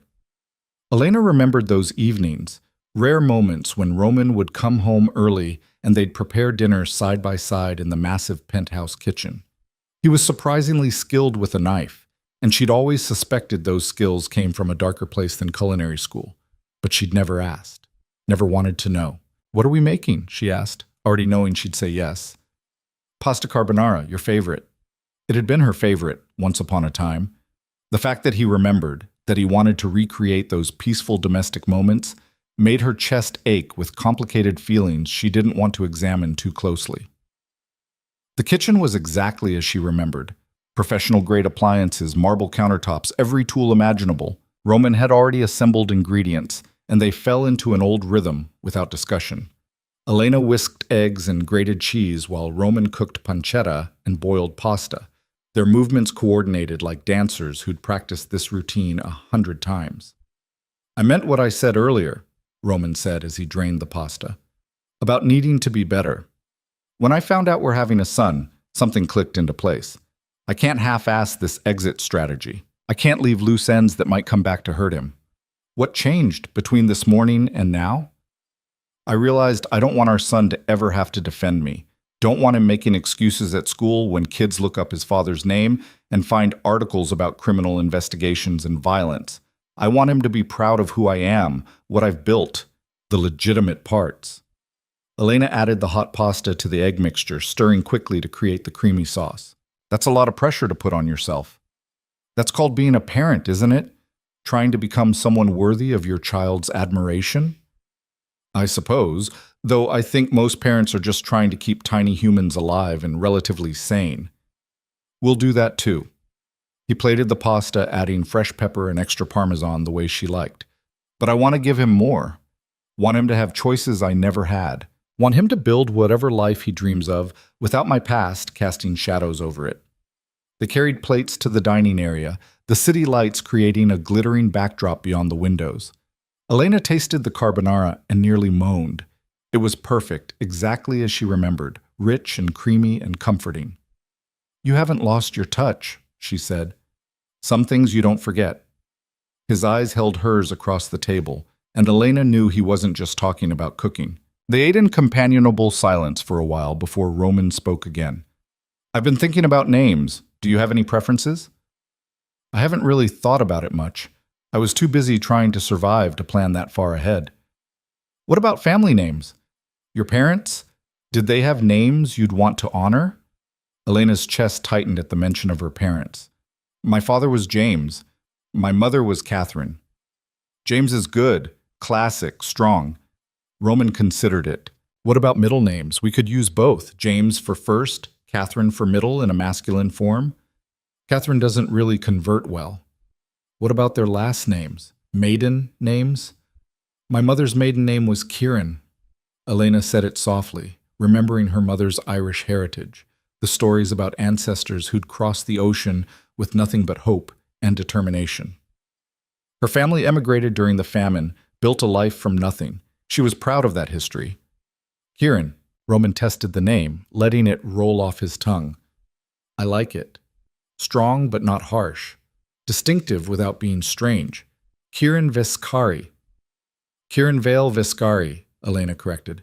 If we're doing this, he gets my name too. Something fierce and pleased crossed Roman's expression. Kieran Vale Viscari, our son. Hearing the name spoken aloud made it real in a new way. Elena pressed her hand to her stomach, feeling the baby, Kieran, move beneath her palm. What do you think? She whispered. Do you like your name? A strong kick answered her, and she laughed. Roman watched her with such naked longing that it made her breath catch. Can I? He asked, gesturing toward her stomach. She nodded, and his hand joined hers, spanning her belly. Kieran kicked again, seeming to respond to his father's touch. He knows you, Elena said softly. Recognizes your voice, maybe. The books say they can hear outside the womb by now. Kieran, Roman said, speaking directly to her stomach, I'm your father. And I promise you, I'm going to do everything in my power to be the kind of man you can be proud of. I'm going to build you a safe world, a clean future. You're going to have everything I never had, choices, freedom, a father who's present and honest and worthy of your love. Elena felt tears slip down her cheeks at the raw emotion in Roman's voice, at the promises he was making to their unborn son. She wanted to believe he could keep them, wanted it desperately. They finished dinner with Roman's hand still resting on Elena's stomach, connected through their son in a way that felt both fragile and unbreakable. After, Elena retreated to her suite, emotionally drained but somehow lighter than she'd felt in months. Having a name for the baby made him more real, more precious. Kieran. Their son Kieran, who deserved parents who could at least be civil to each other, who could work together for his welfare. Maybe that would be enough. Maybe love could grow back from that foundation of shared purpose and commitment to their child. Or maybe she was just fooling herself, mistaking proximity and old attraction for something more substantial. The next few weeks settled into an unexpected routine. Elena worked on her commissions in the mornings, attended weekly appointments with Dr. Chen in the afternoons. Roman worked from home more often than not, always available if she needed him, but respectful of her space. They shared dinners 3 or 4 times a week, conversations that ranged from logistics about the baby to safer topics like books and art, and the city changing outside their windows. Marcus became a familiar presence, driving Elena to the few outside appointments she insisted on keeping, lunch with Margot, who'd been delighted and relieved to learn Elena was safe, if shocked by the circumstances. The security guard had a dry sense of humor and an unexpected gentleness that made Elena understand why Roman trusted him so completely. How long have you worked for Roman? She asked one afternoon as Marcus drove her back from a prenatal yoga class Dr. Chen had recommended. 15 years, give or take, since before he fully took over the organization. You've seen him change a lot then. I've seen him survive a lot. Change is newer. Marcus glanced at her in the rear-view mirror. If you don't mind me saying, Ms. Vale, you're good for him. He's more human now than I've ever seen him, more careful with his decisions, more thoughtful about consequences. That might just be fear of fatherhood. It's more than that. He loves you. Anyone with eyes can see it. Question is whether you'll let yourself love him back. Elena looked out the window, watching the city blur past. I did love him. That's what makes this so hard. If I'd never loved him, walking away would have been easy. But I did. And some part of me still does. And I don't know if I can trust that feeling or if it's just old habits and proximity and hope for something that was never really there. Love's always a gamble, ma'am. The question isn't whether you might get hurt. It's whether the potential reward is worth the risk. Only you can answer that. Back at the penthouse, Elena found Roman in his office, staring at his computer screen with an expression she'd learned to recognize: stress, frustration, the weight of impossible choices. She knocked lightly on the open door. "Everything okay?" He looked up, and something in his face made alarm spike through her. "We need to talk. Come in and close the door." Elena's heart rate accelerated as she complied, settling into the chair across from his desk. What happened? Someone made a move. One of my former partners, a man named Viktor Kozlov, decided my exit looks like weakness. He's consolidating territory I've vacated, pressuring people who work for me to switch loyalties. Roman's voice was tight, controlled, but Elena could hear the fury underneath. I expected this, planned for it even, but he's also started asking questions about you. Ice flooded Elena's veins. "What kind of questions?" "Where you are, who you are, whether the rumors about a baby are true." Roman's hands clenched into fists on his desk. "He hasn't found you yet. The security around you is too tight, but he's looking, and Victor is nothing if not persistent." "What does he want?" "Leverage. If he can threaten you and Kieran, he thinks he can force me back into the life I'm trying to leave. Prove that I'm not really out, that I'll always be one of them when it matters." And will you? The question came out sharper than intended. If he threatens us, will you go back to being the man you were? No. Roman's answer was immediate, absolute. But I will eliminate the threat, permanently. The word hung between them, loaded with implications Elena didn't want to examine. You're going to kill him. I'm going to protect my family. What that requires... He stopped, jaw clenching. I promised you honesty, so here it is. Yes. If Victor continues threatening you and Kieran, if he can't be reasoned with or bought off or scared away, then yes, I will have him killed, because the alternative is letting him hurt you, and that's not an option I'm willing to consider. Elena felt sick. This was the Roman she'd tried to escape from, the one who spoke casually about murder, who viewed violence as a tool to solve problems. But he was also the Roman who'd prepared a nursery for their son, who read pregnancy books and made her carbonara and promised to be better. "There has to be another way," she said. "I'm open to suggestions." "What if we left? Just disappeared somewhere he couldn't find us?" "He'd find us eventually, and running would make me look weak, which would encourage others to try the same thing. I'd be fighting off threats for the rest of my life instead of ending this one definitively." "What if you gave him what he wants? Territory, money, whatever." "It's not about territory or money. It's about respect and power and proving that people can't leave this life whenever they feel like it. If I back down to Victor, every other enemy I've made will come crawling out looking for their piece of me. The only way to truly protect you is to make an example, show that threatening my family is a death sentence, no exceptions." Elena stood abruptly, pacing the office. I can't live with knowing people are dying because of me, because of Kieran. They're dying because of Victor's choices, not yours." Roman came around the desk, stopping her pacing with gentle hands on her shoulders. "Elena, look at me. This is the world I built. These are consequences of my past catching up to me. You didn't create this situation. I did. And I'm going to end it so you and Kieran never have to worry about it again. By becoming a monster. By being what I've always been when it matters. Someone who protects what's his. The difference now is that I'm doing it for the right reasons. Not for power or pride, but for love, for family, for a future where my son doesn't grow up looking over his shoulder." Tears streamed down Elena's face. "I don't know if I can do this. Live with this. Know that you're capable of..." "I know. And I'm sorry. But I won't apologize for keeping you safe." His thumbs brushed away her tears with heartbreaking gentleness. "You can hate me for what I have to do. You can leave after Kieran is born and never speak to me again except through lawyers. But you and our son will be alive and safe, and that's worth any price I have to pay." "What if the price is losing us?" Pain transformed his features. Then I lose you, but at least I lose you alive, with our son in your arms, building whatever life you want somewhere safe. That's a price I can live with, even if it destroys me. Elena pulled away from his touch, wrapping her arms around herself. When is this going to happen? Soon.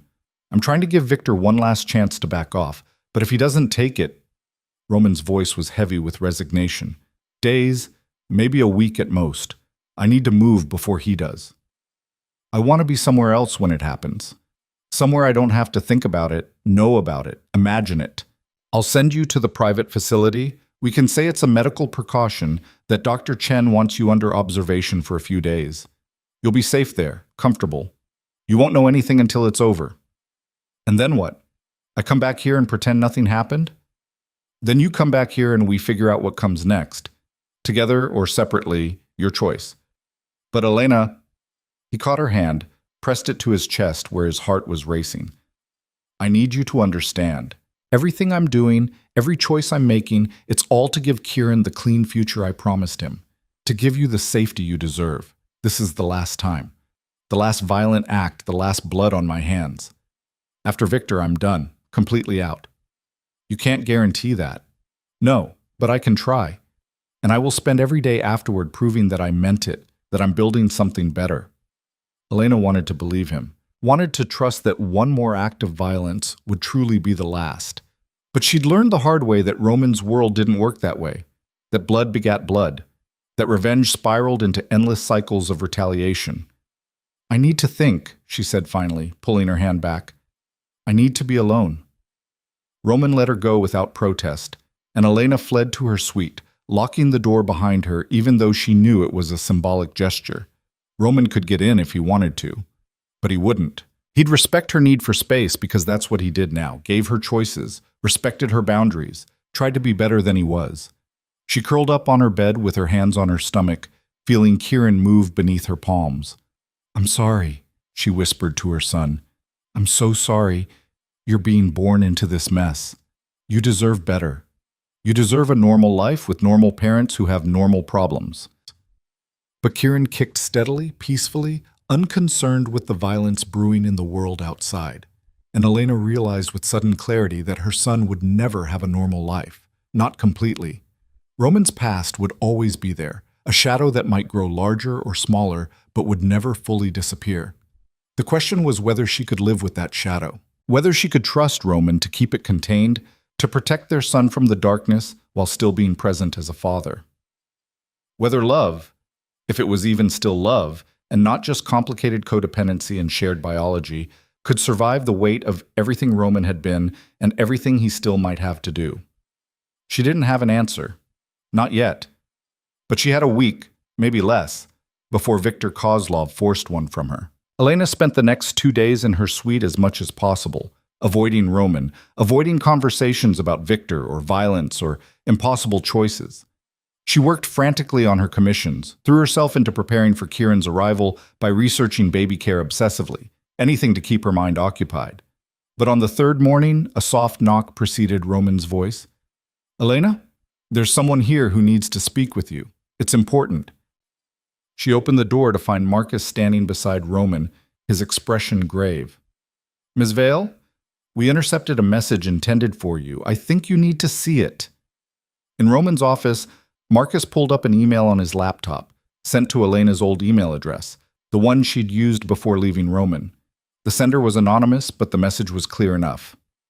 I know about the baby. I know where you're hiding. Roman Veskry thinks he can walk away from his obligations, but family is leverage he can't protect completely. Give him a message for me. Stay in the game or watch everything he loves burn. You have 3 days to convince him. VK. Elena's hand shook as she read it twice, 3 times, the threat becoming more real with each pass. He knows about Kieran. He knows where we are. He knows the building, Roman corrected. He doesn't know the floor or which apartment, and he can't get past building security. I own this place, control every access point. But Elena, he's escalating faster than I expected. 3 days isn't enough time to move you somewhere safer. What are you going to do? Roman's expression went cold, distant. the face of the man she'd tried to escape. I'm going to end this tonight. Victor wants a response? He'll get one. Roman, no, there's no other option now. He threatened our son by name. He crossed a line I drew in blood years ago, and he knew exactly what he was doing. This ends tonight, or it never ends. Marcus nodded grimly. I've already assembled the team. We move at midnight. Elena felt reality tilt, felt the careful peace of the past week shatter completely. You're going to start a war. I'm going to end one, Roman corrected. Victor made his choice when he sent that message. Now I'm making mine. What about Kieran? What about our son growing up without a father because you got killed trying to protect us? That's why I'm moving tonight, fast and clean, before he has time to prepare a proper defense.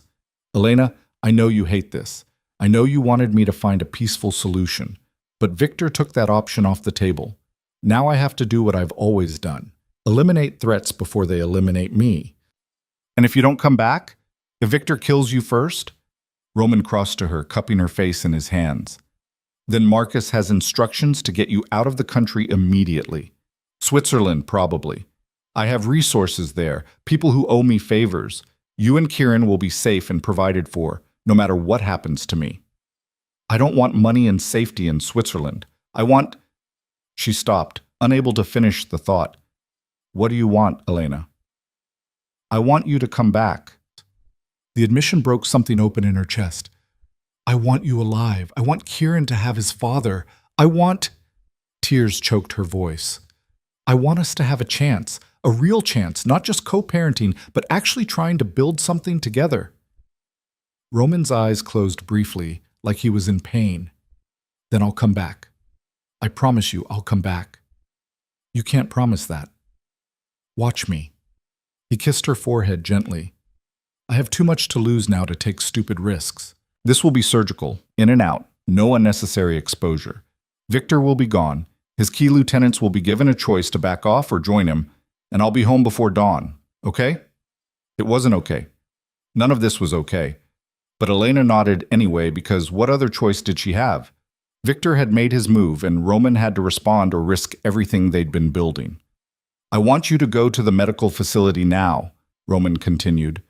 Marcus will drive you. Stay with you. Doctor, Chen is on standby in case the stress triggers any pregnancy complications. You'll be safe there, completely isolated from whatever happens tonight. I don't want to be isolated. I want to know what's happening. No, you don't. Trust me. You don't want those images in your head. His voice was gentle but firm. Let me do this, Elena. Let me protect you the only way I know how. And when I come back, we'll figure out what comes next, together. Elena let Marcus guide her to the car, let him drive her to the private medical facility in the hills overlooking the city.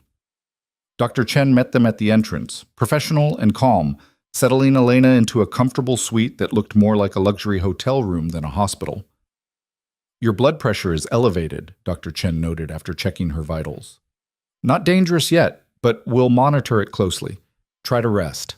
I'll be right down the hall if you need anything. Rest. As if Elena could rest knowing Roman was about to walk into a situation that could get him killed. She lay on the bed, hands on her stomach, feeling Kieran's movements and trying not to imagine what was happening across the city. The hours crawled past. Midnight came and went. 1 a.m., 2 a.m.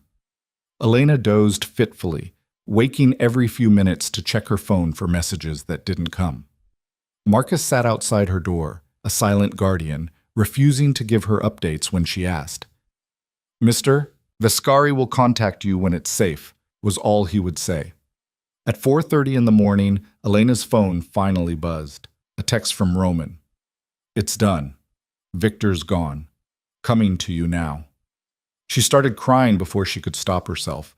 Relief, fear, grief for the violence that had been necessary, gratitude that Roman was alive. 20 minutes later, she heard voices in the hallway, and then Roman was there, standing in her doorway, looking exhausted and haunted, but blessedly whole. You came back, she whispered. I promised I would. He crossed the room slowly like he wasn't sure he'd be welcome. Elena, She didn't let him finish, just pulled him down to her, holding him tightly while tears soaked into his shirt. He wrapped his arms around her carefully, mindful of her belly, and they stayed like that for long minutes, breathing together, anchored in each other, alive. "Is it really over?" Elena asked finally. "The immediate threat is over. Victor's organization is in chaos. I made it very clear what happens to anyone who threatens my family. But Elena, there might be consequences, retaliation. I know." She pulled back to look at him. "But you're out now? Really out?" "Really out. I severed the last ties tonight. Whatever comes next, it won't be because I'm still in the game. It'll be echoes of what I was, and I'll handle those as they come. But the active part of my involvement, that's done." Elena searched his face, looking for the monster she'd feared, but all she saw was a tired man who'd done terrible things for what he believed were the right reasons. A man who'd kept his promise to come back to her. A man who was trying, however imperfectly, to be better. "Take me home," she said. "Take us both home." Roman helped her gather her things, and they rode back to the penthouse in silence as dawn broke over the city. The world looked different in the early morning light, softer somehow, full of possibility instead of threat. Roman kept his hand on hers the entire drive, like he needed the physical connection to believe she was real.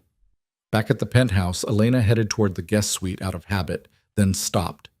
Roman paused too, watching her with careful hope. "I don't want to sleep alone tonight," she admitted quietly. "I don't want to be in my suite wondering if you're okay, replaying everything that might have happened. Would it be okay if I stayed with you? Just to sleep. Nothing more." "Yes." The word came out rough with emotion. "Yes, Elena. Of course." His bedroom was exactly as she remembered. Massive bed with soft sheets, windows overlooking the city, the masculine simplicity that was pure Roman. She climbed in and he joined her carefully, maintaining distance until she shifted closer, resting her head on his chest where she could hear his heartbeat. "Tell me it's going to be okay," she whispered. "Even if you're lying, tell me we're going to figure this out, that Kieran is going to be safe and loved and happy." "It's going to be okay," Roman murmured into her hair, his arms coming around her. "We're going to figure this out. Our son is going to have everything he needs, including parents who love him more than anything in this world. I promise you, Elena. Whatever it takes, I'll make sure you and Kieran have the life you deserve." She wanted to believe him, and in that moment, wrapped in his arms with dawn light spilling through the windows and their son moving peacefully between them, she almost did. Elena woke to find herself still curled against Roman's chest, his arm wrapped protectively around her and their son. Sunlight streamed through the windows, suggesting it was late morning, and for the first time in months, she felt genuinely rested. Safe. The word settled into her consciousness with unexpected weight. She felt safe in a way she hadn't since discovering the truth about Roman's world. She shifted slightly, and Roman stirred, his eyes opening to meet hers. For a moment, neither spoke, both seemingly afraid that words might shatter whatever fragile peace they'd found in the quiet of his bedroom. "How long have you been awake?" he asked finally, his voice rough with sleep. "Just now. What time is it?" He glanced at the clock on the nightstand. "Almost 11. We should probably eat something. Kieran needs breakfast even if we don't." The casual use of their son's name, the easy way Roman included himself in caring for Elena's needs, made her chest tighten with complicated emotions. She sat up slowly, her back protesting the movement despite the pregnancy pillow Roman had apparently retrieved from her suite at some point during the night. "I should check in with Dr. Chen," Elena said, reaching for her phone. "Let her know we're back." "Already done. I texted her around 7 to let her know you were safe and resting. She wants to see you tomorrow for a follow-up. Make sure last night's stress didn't cause any complications." Elena scrolled through her phone, finding not just Roman's message to Dr. Chen, but also several texts from Marcus updating her on security measures, a message from Margot asking if she was okay, and 3 emails from potential clients interested in commissioning work. Life continuing despite the violence that had erupted just hours ago. "Has there been any blowback?" she asked. "From last night?" Roman's expression shuddered slightly. "Some. Victor's second-in-command is making noise about retaliation, but Marcus is handling it. The message was clear enough. Anyone who comes after my family meets the same fate Victor did. Most people aren't stupid enough to test that." "Most people. The ones who are stupid enough won't last long. He said it matter-of-factly, like discussing the weather, and Elena was reminded yet again of the fundamental difference between them. Roman had lived in this world so long that violence had become mundane, just another tool in his arsenal. "I need to shower," she said, needing space to process everything. "Can I use your bathroom, or should I go back to my suite?" "Use whatever you want. This is your home too, Elena. I meant what I said about not keeping you caged here."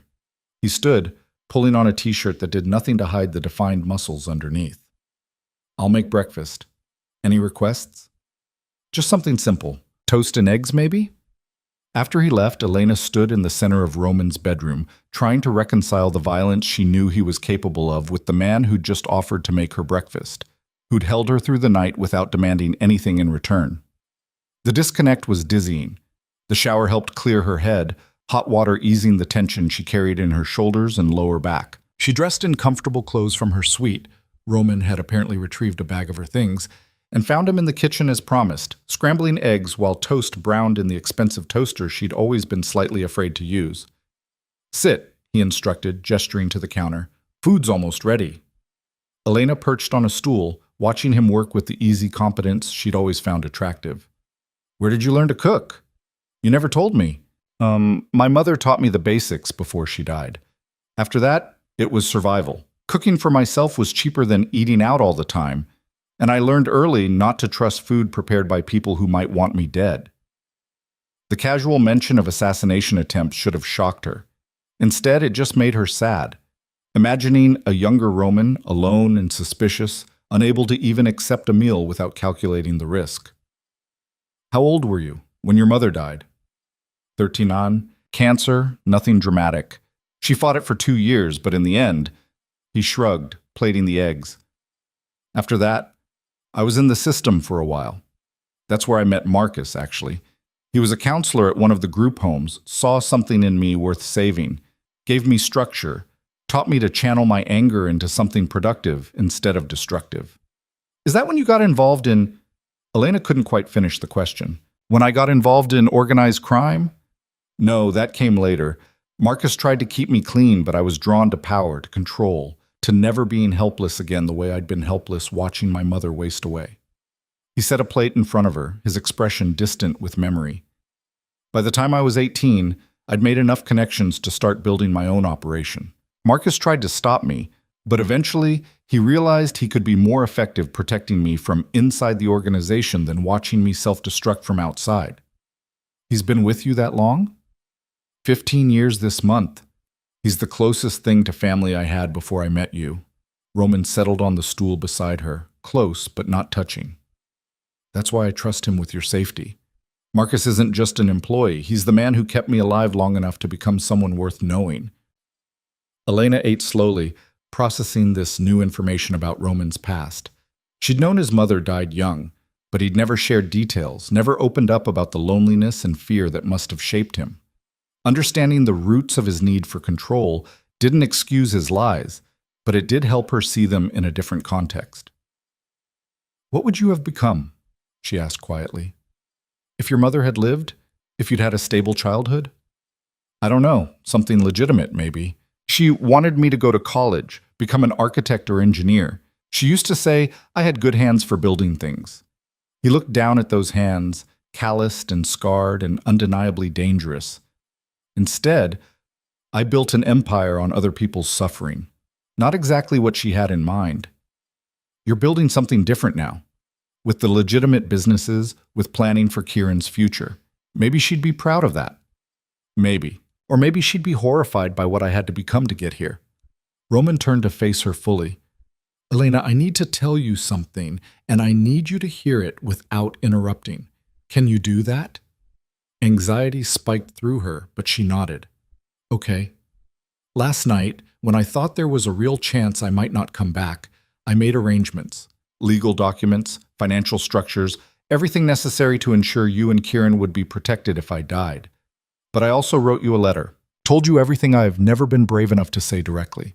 And when I survived, when I came back and found you waiting, I realized I couldn't keep hiding behind what-ifs and maybes. So I'm just going to say it now."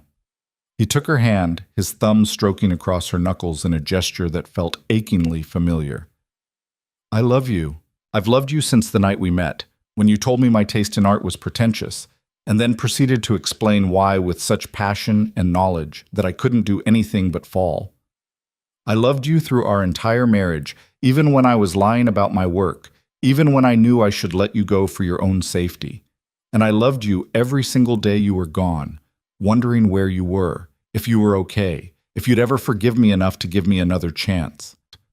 Tears blurred Elena's vision, but she stayed silent, letting him continue as promised. Kieran wasn't planned, but he's the greatest gift you could have given me. Not just a son, but proof that something good came from us, that our time together created something beautiful and innocent and full of potential. And these past weeks, living with you again, feeling him move, planning for his future, I've fallen in love with you all over again. With this stronger, fiercer version of you who doesn't let me get away with anything, who demands honesty and sets boundaries and refuses to be anything less than your full, authentic self. He pressed her hand to his chest over his racing heart. I know I don't deserve another chance. I know I broke your trust in ways that might be irreparable. But, Elena, I'm asking anyway, not for you to decide today or even this month, just for you to consider the possibility. Consider that maybe we could build something real this time, something honest and strong enough to survive the weight of my past. Consider that maybe the man I'm becoming is someone you could love again, or at least someone you could trust to be a true partner instead of just a co-parent. He stopped, searching her face for a reaction. Elena felt tears streaming down her cheeks, felt her heart cracking open in ways that terrified her, because she wanted to believe him, wanted to trust that this version of Roman, vulnerable and honest and trying so hard to be better, was real and not just another manipulation. I'm scared, she whispered. Roman, I'm so scared of letting you in again, only to discover it was all performance, that you were just playing a role until you got what you wanted. I know, and I don't blame you for that fear. I earned it with every lie I told, every truth I concealed. He released her hand but didn't move away. So I'm not asking you to trust me blindly. I'm asking you to watch what I do, not just what I say. Judge me by my actions over time, not by promises that are easy to make and hard to keep. And if you see me backsliding, if you catch me in dishonesty or manipulation, call me on it immediately. Hold me accountable. And if I can never fully trust you again, if the fear is always there, then we figure out how to work with that. How to build a relationship that acknowledges the damage and works around it. Couples therapy, complete financial transparency, whatever structures you need to feel safe. Elena, I'm willing to do the work. Whatever it takes, for however long it takes. I just need to know you're willing to try. Elena stood, needing to move, to pace, to process the enormity of what he was asking. She walked to the windows, looking out at the city where somewhere Viktor Kozlov's body was probably still being cleaned up by people who specialized in making problems disappear. The juxtaposition of Roman's declaration of love against the backdrop of violence he'd committed mere hours ago made her head spin. I need time, she said finally. I need to see who you are now that the immediate danger is past, now that you've actually left the life you were so deeply embedded in. I need to know if this version of you, the one who makes me breakfast and reads pregnancy books and promises honesty, is sustainable, or if it's just crisis mode Roman who will disappear once things settle down. Fair enough. How much time? I don't know, weeks, months maybe, until Kieran is born at least. Can you give me that? Can you be patient while I figure out if this is real? I can give you whatever you need. Roman crossed to her, stopping just close enough that she could feel his warmth. But Elena, I want you to know something. Whether you ever love me again or not, whether we ever become more than co-parents, I'm going to keep being this version of myself. Not to win you back, but because it's who I need to be for Kieran. So if you're waiting to see if I'll revert to my old ways once I have what I want, you'll be waiting forever because I already have what I want. A son, a chance to be a father, the opportunity to build a legacy based on something other than fear and violence. And me? Do you have me? I have you in my home, in my life, in my son. If that's all I ever get, I'll find a way to be grateful for it. But I'm hoping for more. Hoping that someday you'll look at me and see a partner instead of a threat. A man you can build a life with instead of one you're just tolerating for Kieran's sake. Elena turned to face him fully. This complicated man who destroyed her trust, and was now trying so desperately to rebuild it. I can't promise anything. I'm not asking for promises. I'm asking for possibility, for a chance to prove myself over time. She studied his face, seeing exhaustion and hope and something that looked like barely contained fear. He was vulnerable in a way she'd never witnessed before, and that vulnerability was perhaps the most compelling evidence that he'd truly changed. "Okay," she said softly. "Possibility. I can give you that much." The relief that flooded his expression was almost painful to witness. He didn't reach for her, didn't push for more than she'd offered, just nodded and said, "Thank you. That's more than I deserve and everything I needed to hear." They stood there in the morning light, the remains of breakfast cooling on the counter, Kieran moving gently between them, and Elena let herself imagine, just for a moment, what it might be like if this actually worked. If trust could be rebuilt and love rekindled and family forged from the broken pieces of what they'd been. It seemed impossible. But then again, so had escaping Roman's world, surviving 6 months alone, carrying a baby through stress and fear and isolation. She'd already done impossible things. Maybe one more wasn't out of reach. The following weeks unfolded with surprising normalcy. Roman maintained his respectful distance, sleeping in his own room while Elena returned to the guest suite, but they fell into rhythms that felt almost domestic. Breakfast together most mornings, dinner 3 or 4 times a week. Long conversations about everything from Kieran's future to Elena's art to Roman's plans for his legitimate businesses. True to his word, Roman provided complete transparency about his finances. Elena met with his accountant, reviewed documentation of the exit from his criminal enterprises, saw proof that income now flowed from real estate holdings, security consulting, and investment portfolios. It was more money than she could fully comprehend, but it was clean, or as clean as wealth built on a violent foundation could ever be, Doctor. Chen's weekly appointments showed Kieran thriving despite the stress of recent events. Elena's blood pressure stabilized, and the baby's measurements stayed perfectly on track. They toured the private medical facility where she'd deliver, and Elena had to admit the security measures didn't feel oppressive, just thorough, careful, designed to protect rather than imprison. Marcus taught Elena basic security protocols, not to scare her, but to empower her with knowledge. How to recognize if she was being followed, what to do if someone approached her aggressively, emergency contact procedures. Elena appreciated the practical approach, the way he treated her like an adult capable of handling difficult information rather than a fragile thing to be sheltered. Margot visited twice, charmed by the penthouse, but clearly concerned about Elena's situation. "You sure you know what you're doing?" she asked during the second visit, after Roman had excused himself to give them privacy. "Getting back involved with a man like that?" "I'm not getting back involved. We're co-parenting." "Honey, I've seen the way he looks at you, and the way you look at him when you think no one's watching. That's not co-parenting. That's 2 people still in love trying to figure out how to forgive each other." Elena couldn't deny it. The attraction was still there, stronger maybe than it had been during their marriage, because now it was tempered with hard-won knowledge and honest communication. She found herself noticing small things, the way Roman's face softened when he talked to her stomach, telling Kieran about his day, how he'd started leaving little notes with her breakfast, nothing dramatic, just small observations or words of encouragement. The gentleness in his hands when he helped her up from low chairs as her belly grew larger and her balance more precarious. One evening, around 30 weeks into the pregnancy, Elena was struggling to reach a book on a high shelf in the penthouse library when Roman appeared behind her. "Let me get that," he said, easily retrieving the volume she'd been stretching for. "You shouldn't be climbing on stepladders this pregnant." "I wasn't climbing, I was just reaching." Still, he handed her the book, a collection of Irish folklore she'd been meaning to read. "What's this for?" "I wanted to read some of the old stories. Thought maybe I could tell them to Kieran, give him a connection to my mother's heritage." She ran her hand over the worn cover. "My mom used to tell me these tales when I was little, about selkies and fairies and heroes who were brave but also kind. I'd like to hear them too, if you want to share." Elena settled into one of the comfortable reading chairs, and Roman sat across from her, attention focused completely on her face as she began reading aloud. The story was about a seal woman who married a fisherman, gave him children, but ultimately had to return to the sea when she found her hidden skin. It was melancholy and beautiful, and when Elena finished, she found tears on her cheeks. "Why are you crying?" Roman asked gently. Because she had to choose between the life she had built on land and her true nature, between her children and her freedom. And there was no right answer. Either choice meant losing something essential.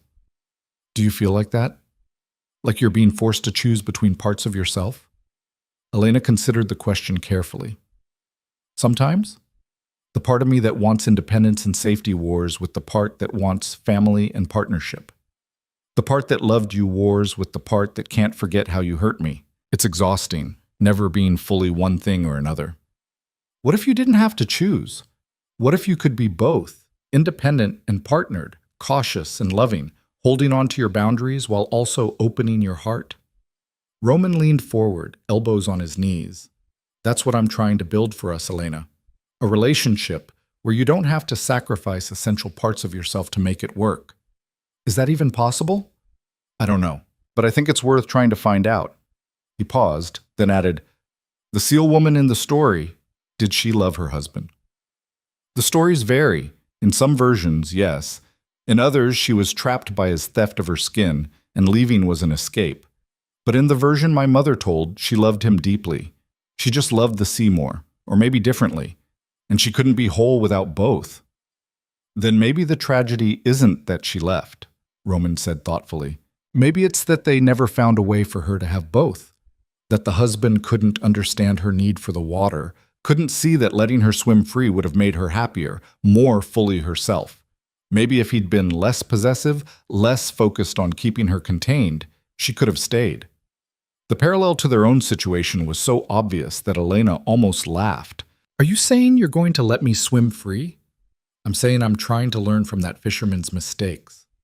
Trying to understand that loving someone doesn't mean owning them or controlling them. That the tighter I hold, the more you'll need to escape. But if I can love you with open hands, maybe you'll choose to stay."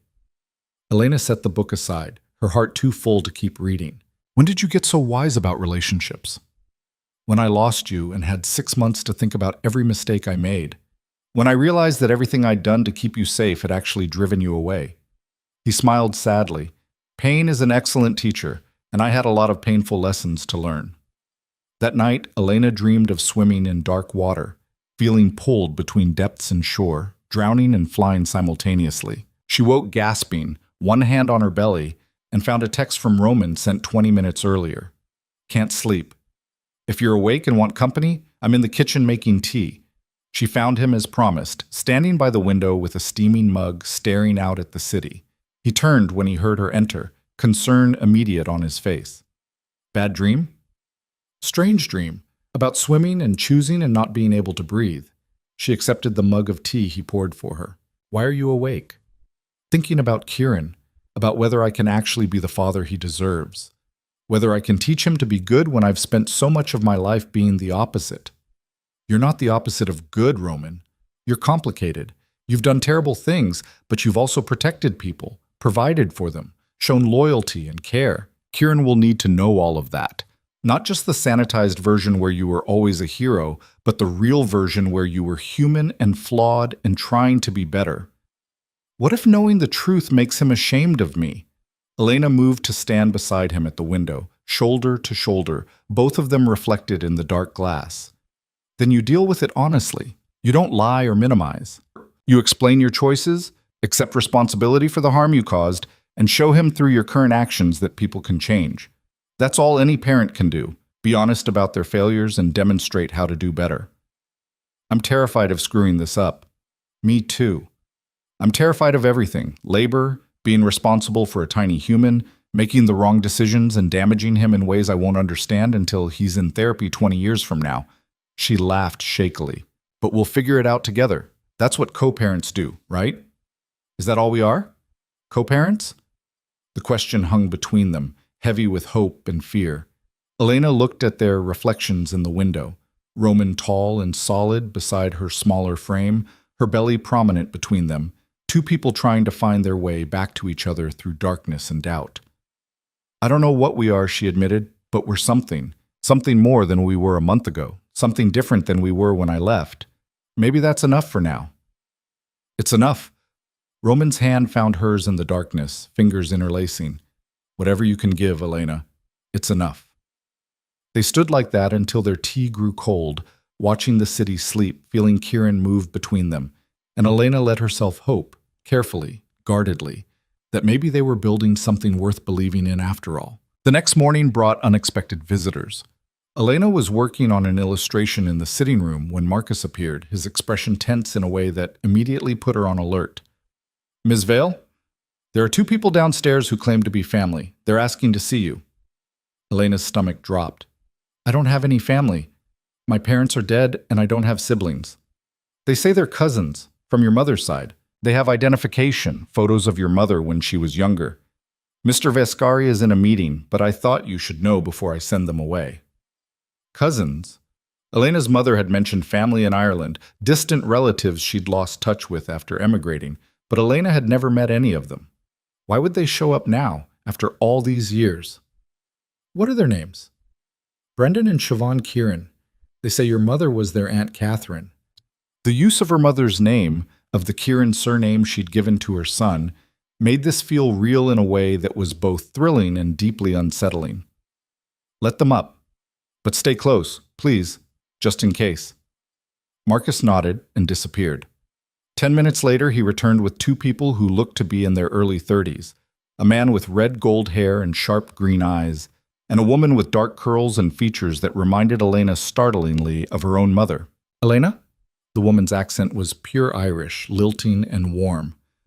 I'm Siobhan. This is my brother Brendan. We're so sorry to just appear like this, but we've been trying to find you for months. Why? Elena stayed seated, one hand protectively on her belly. Why now, after all these years?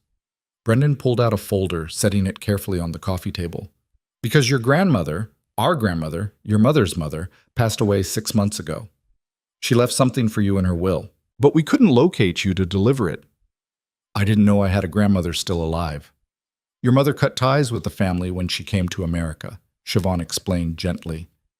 There was a falling out over her marrying your father. He wasn't Catholic, wasn't Irish, and our grandmother was very traditional. But near the end, she regretted the estrangement. She left you a letter and some money. Not a fortune, but enough to matter. Elena felt tears prick her eyes. A grandmother she'd never known, reaching out from beyond the grave. How did you find me? We hired an investigator, found records of your marriage to Roman Vescari, but then you disappeared from public view. The investigator finally tracked you to this building. Brendan glanced around the expensive penthouse. Seems like you've done well for yourself. It's complicated, Elena said, unwilling to explain the full truth to strangers, even if they were blood relatives. May I? Siobhan gestured to the folder.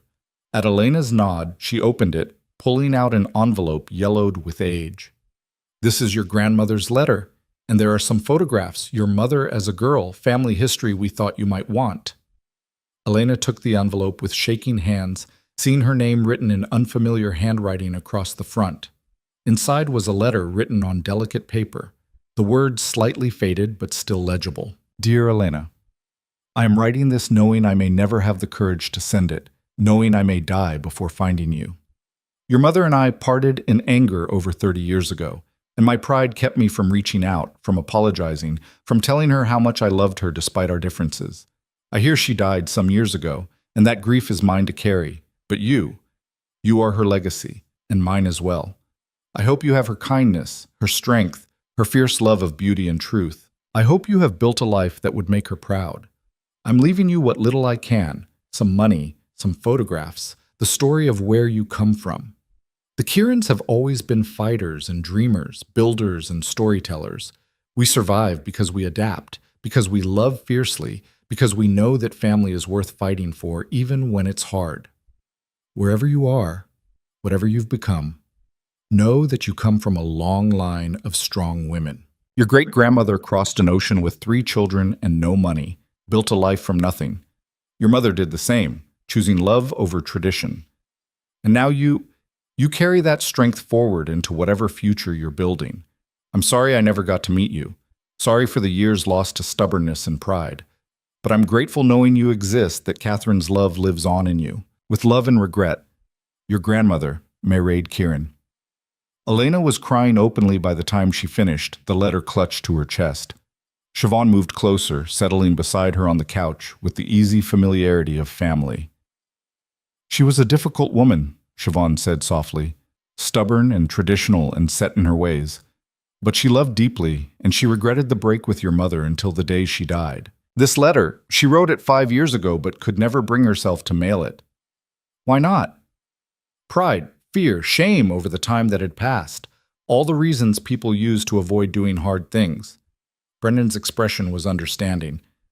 But she wanted you to have it eventually. Wanted you to know you come from people who survive, who endure.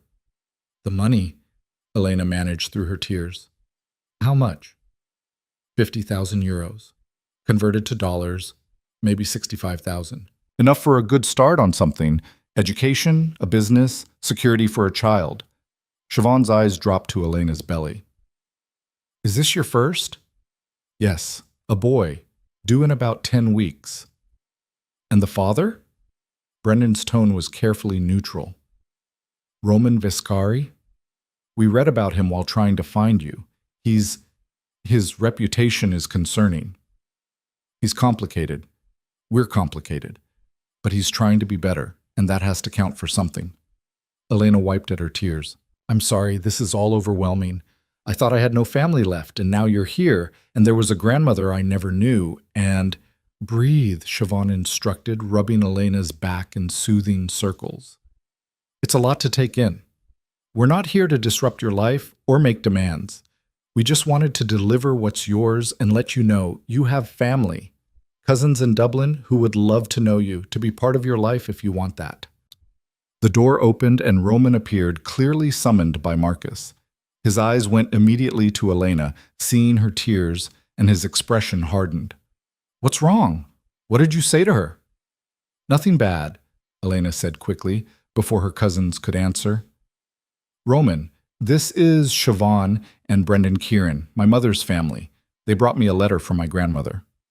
Understanding replaced the protective aggression on Roman's face. He moved to Elena's side, one hand settling on her shoulder in silent support. Your grandmother? She died 6 months ago. Left me money and this. Elena held up the letter. I have family, real family, people who knew my mother, who can tell me stories about where I come from. Roman's hand squeezed her shoulder gently. That's wonderful, Elena. I'm happy for you. The four of them spent the next hour talking, Siobhan and Brendan sharing stories about Catherine as a wild young girl in Dublin, showing Elena photographs of a mother she'd only known as an adult. There was laughter mixed with tears, and by the time her cousins prepared to leave, Elena felt connected to her past in a way she never had before. We're staying in the city for a few more days, Siobhan said, hugging Elena carefully around her pregnant belly. We'd love to see you again before we go back. Maybe dinner tomorrow? I'd like that. Elena held on to her cousin's hand. Thank you for finding me, for bringing me this. Your family, that's what family does. After they left, Elena sat in silence, rereading her grandmother's letter while Roman made her tea without being asked. He set the mug beside her, then settled on the couch, giving her space to process. $65,000, Elena said finally. That's more money than I've ever had at once. More than I've made in 3 years of freelancing combined.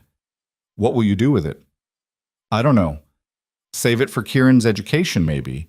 Or invest it, make it grow so he has options I never had. She looked up at Roman. My grandmother said the Kierans are survivors, that we adapt and endure. She had no idea how right she was. You've proven that every day since leaving me, surviving alone, building a life from nothing, protecting our son, even when it meant accepting help from the man who hurt you. Roman's voice was soft with admiration. Your grandmother would be proud of you, Elena. I'm certain of that. I wish she could have met Kieran, could have known I named him after her family. She knows. Somehow, somewhere she knows. And she knows you're going to raise him with the same strength and love that got you through everything you've survived. Elena set down the letter, reaching for Roman's hand. Thank you. For giving me space with them. For not being threatened by more family in my life. Why would I be threatened? I want you to have people who love you, support you. Want Kieran to grow up knowing he has roots deeper than just what I can provide. He looked at her intently. You're not alone anymore, Elena. You have cousins in Ireland. You have me, you have Marcus and Dr. Chen and Margot. You have a whole community forming around you, and our son will benefit from all of it. For the first time since discovering her pregnancy, Elena felt genuinely hopeful about the future. Not just surviving, but thriving. Not just protecting Kieran from Roman's past, but giving him access to a rich tapestry of family and history and love. Maybe this could actually work. Maybe they could build something real, something strong enough to hold the weight of everything they'd been through. Maybe possibility was enough to start with, and trust would grow from there over time. "Roman," she said softly, "would you hold me? Just for a minute?" He didn't answer with words, just gathered her carefully into his arms, letting her burrow into his chest while his hands made soothing patterns on her back. Kieran moved between them, and Elena let herself imagine the three of them as a real family, imperfect and complicated, but bound by love, and the determination to be better than their broken beginnings. It wasn't forgiveness, not yet, but it was close. And right now, that felt like enough. The weeks that followed felt suspended in time, as if the universe was holding its breath along with Elena. She spent her days preparing for Kieran's arrival with an intensity that bordered on obsession, washing and rewashing tiny clothes, organizing the nursery until every item had its designated place, reading every parenting book she could find. Roman watched her nesting instincts with gentle amusement, occasionally stepping in when she pushed herself too hard. "Elena, the changing table doesn't need to be reorganized for the 5th time," he said one afternoon, finding her at 36 weeks attempting to rearrange supplies while balanced precariously on a step stool.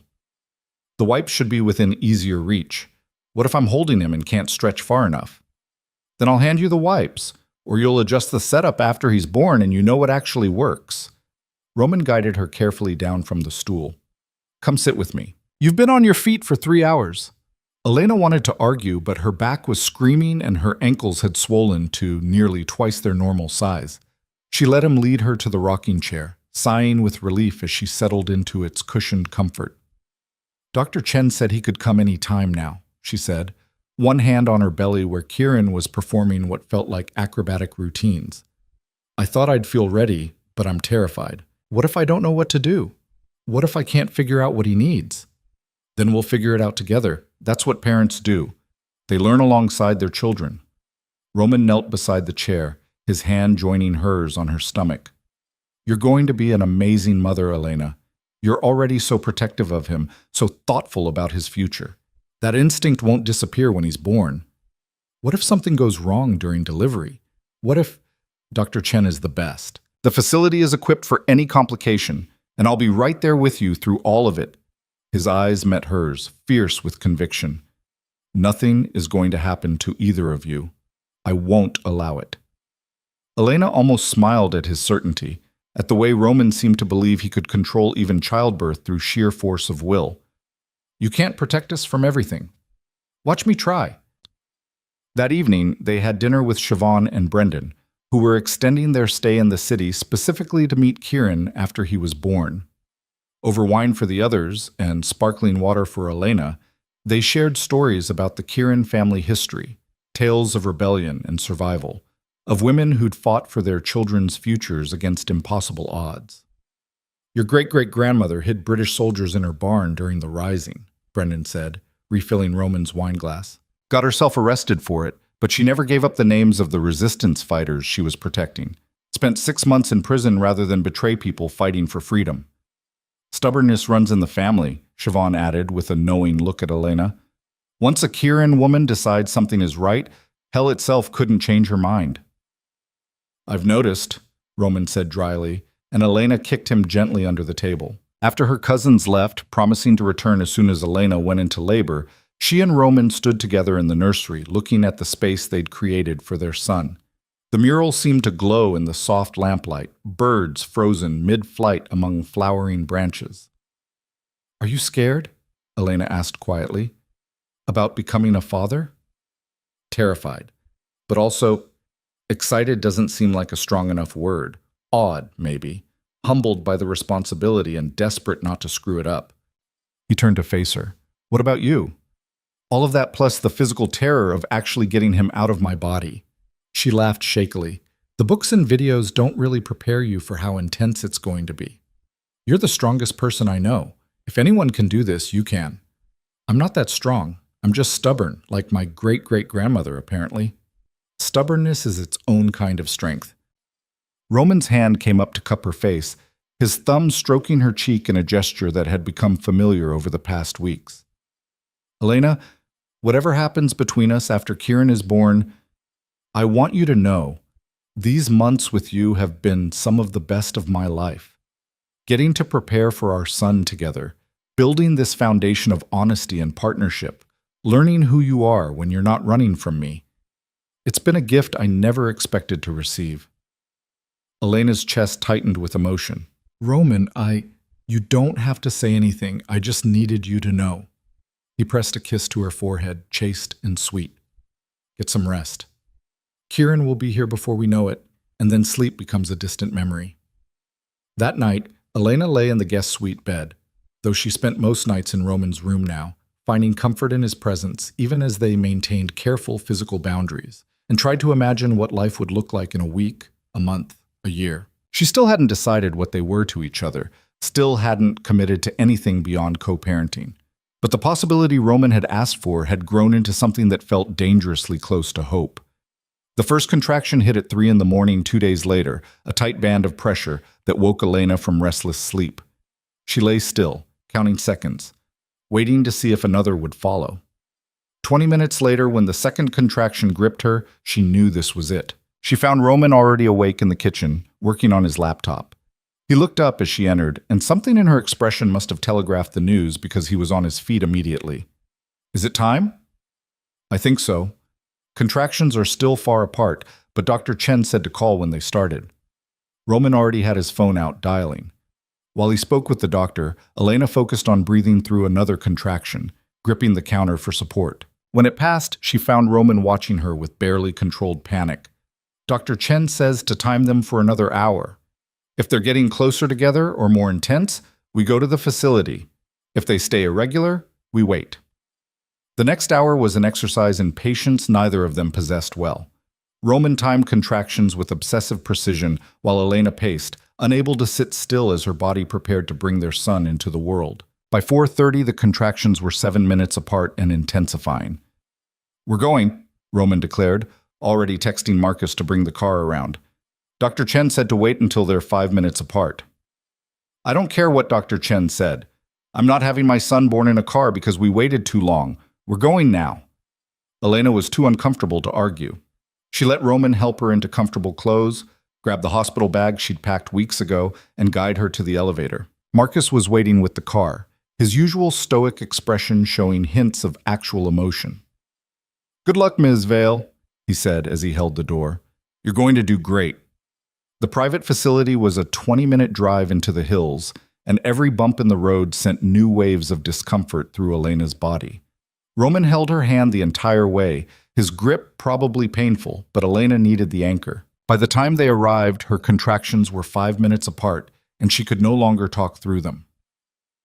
Dr. Chen met them at the entrance, calm and professional. And within minutes, Elena was settled in a luxurious birthing suite that looked more like a hotel room than a medical facility. The bed was comfortable, the lights were soft, and Roman refused to leave her side even when the nurses needed to do examinations. You doing okay? He asked, after a particularly intense contraction left Elena gasping. Define okay.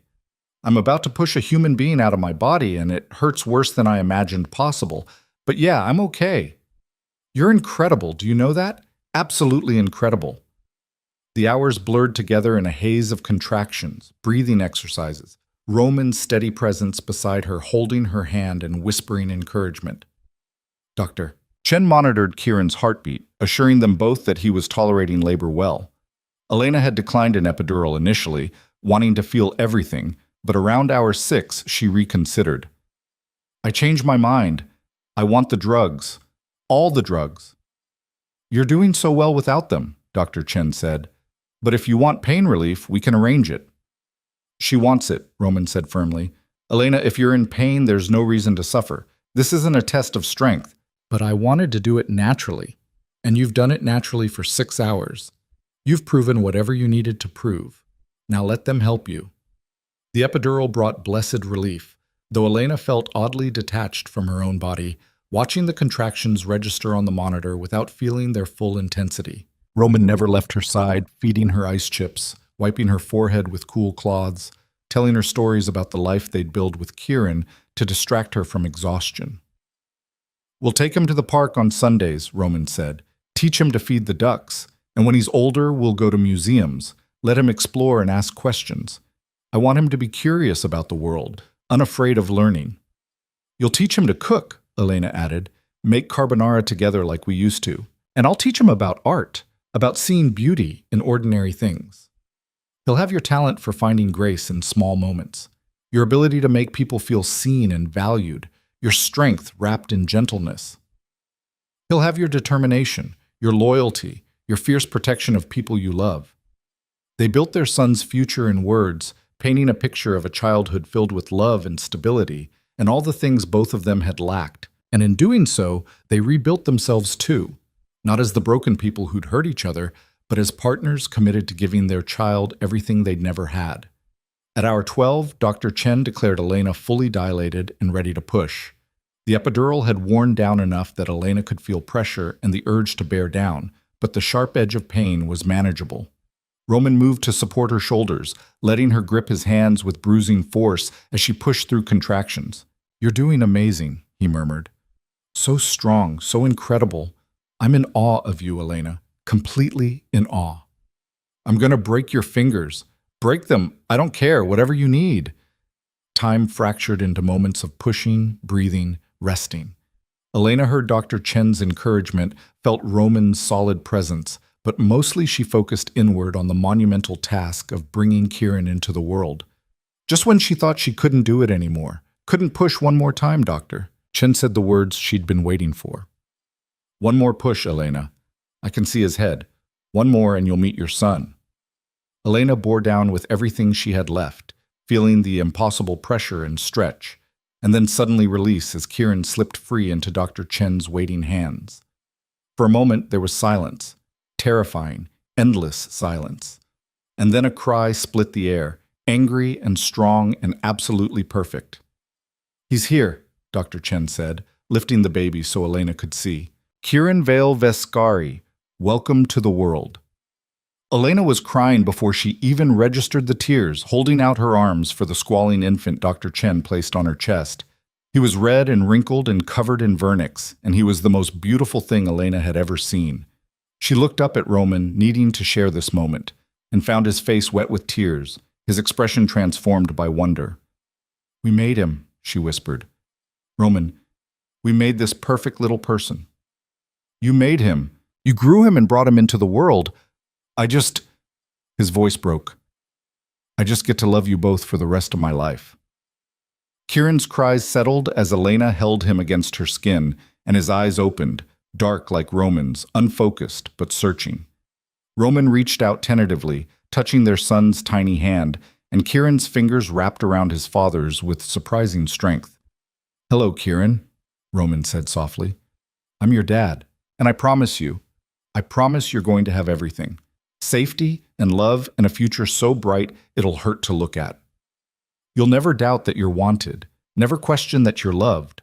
I'm going to spend every day earning the privilege of being your father. Elena watched them, her son, and the man she'd run from and found her way back to, and felt something settle into place in her chest. This was her family, complicated and imperfect and built on broken foundations, but family nonetheless. The next hours passed in a blur of measurements and tests, of nurses cleaning Kieran and wrapping him in soft blankets, of Elena delivering the placenta and being stitched up while Roman held their son with the careful reverence of someone handling the most precious thing in existence. By the time they were finally alone in the recovery room, exhaustion had settled into Elena's bones, but she couldn't stop staring at Kieran sleeping peacefully in the clear bassinet beside her bed. He's really here, she said to Roman, who'd pulled a chair as close to her bed as possible without actually climbing in. I kept thinking something would go wrong, that it couldn't possibly work out this well. But he's here, and he's perfect, and we're both okay. You're more than okay. You're extraordinary. Roman's hand found hers, squeezing gently. Elena, I know we haven't defined what we are to each other. I know you needed time to decide if you could trust me again. But watching you bring our son into the world, seeing you be so strong and brave and absolutely radiant, I'm more in love with you now than I've ever been. And if you need more time, I'll give it to you. If you need space, I'll respect it. But I need you to know, I'm all in, completely committed to building a life with you if you'll have me. Elena looked at him, really looked, seeing not the dangerous man who'd lied to her, but the father who'd just promised their son the world, the partner who'd held her through 12 hours of labor without complaint, the person who'd spent months proving through actions that he could be trusted. I'm scared, she admitted, terrified that I'm making the same mistake, that the trust I'm rebuilding will shatter again. That's fair. I earned that fear, and I'll spend as long as it takes proving it's unfounded. He brought her hand to his lips, kissing her knuckles gently. But Elena, I think you know, we're already building a life together. We've been building it these past months, one honest conversation and shared moment at a time. The question isn't whether we're partners. We already are. The question is whether you're ready to call it what it is. And what is it? Love. Messy and complicated and built on hard-earned trust instead of blind faith, but love nonetheless. He met her eyes directly. I love you. I love our son. And I want to make this official, not rushing back into marriage, but acknowledging that we're committed to each other, to building something real and lasting. Elena felt tears slide down her cheeks as she looked from Roman to Kieran and back again. Her family. The people she'd do anything to protect. The ones who made her feel both vulnerable and invincible.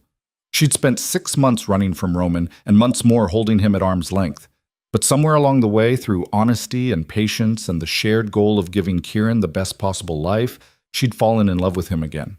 Not the same love as before, that had been built on incomplete information and comfortable illusions. This love was harder, earned through difficult conversations and conscious choices, and the daily decision to trust even when fear whispered that she shouldn't.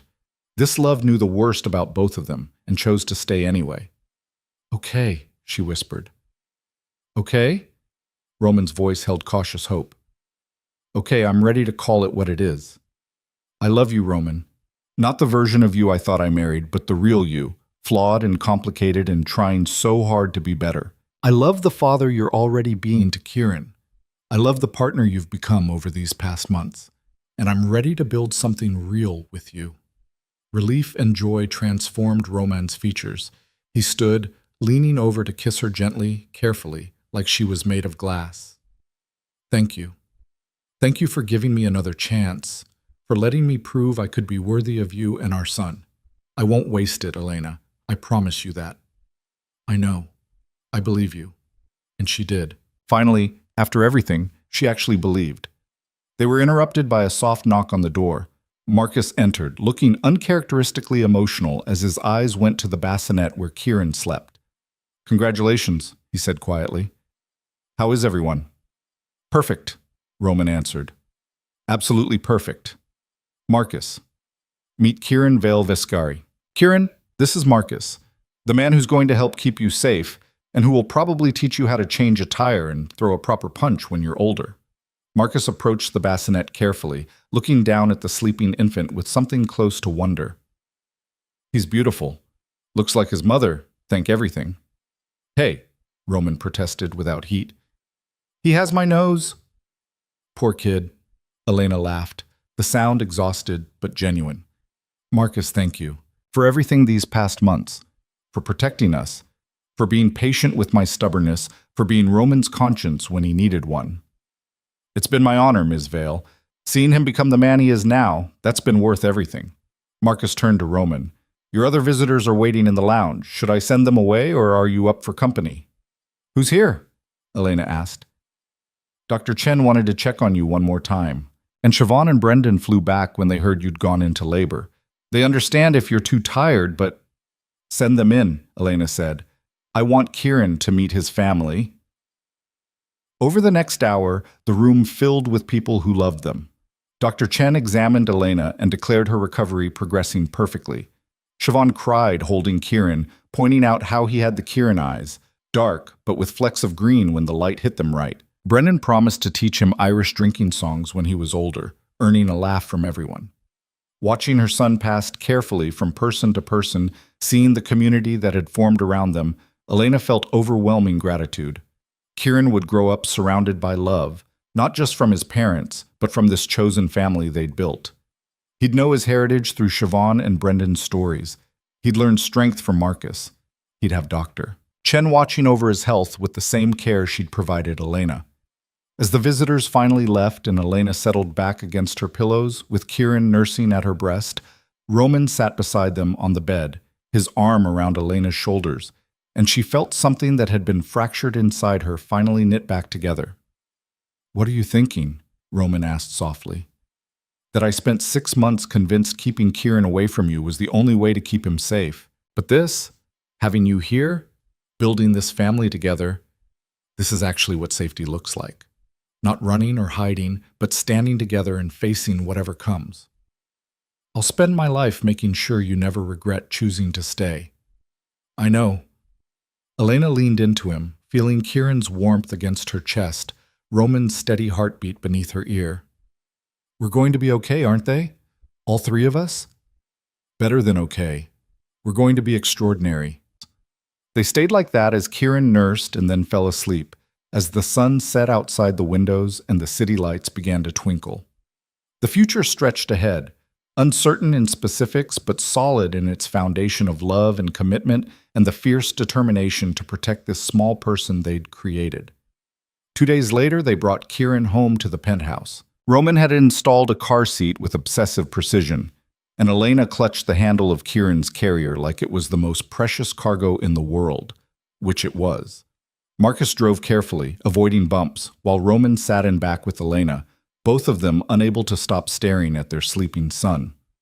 The penthouse had been transformed in small ways, baby monitors installed, outlets covered, sharp corners padded. Roman had thought of everything, and Elena felt a rush of affection for this man who protected them with such thorough attention to detail. That first week was a blur of sleepless nights, learning Kieran's cries, figuring out feeding and diaper changes, and the 1,000 small tasks that came with caring for a newborn.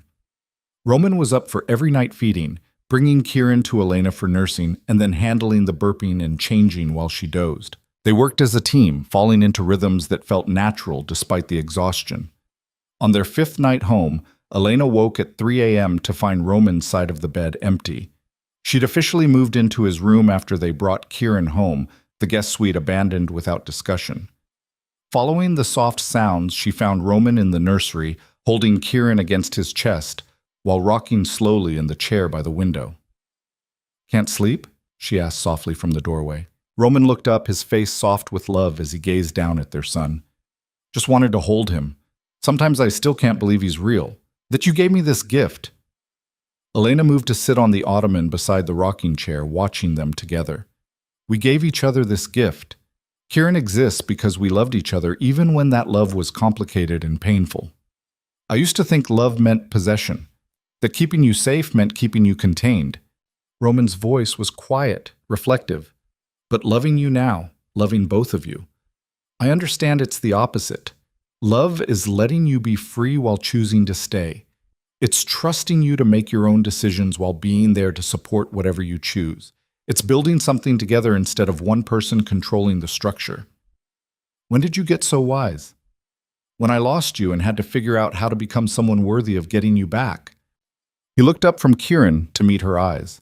"Elena, I know we said we wouldn't rush into marriage again, but I want you to know, when you're ready, if you're ever ready, I'm going to ask you to marry me again. A real marriage this time, built on honesty and partnership.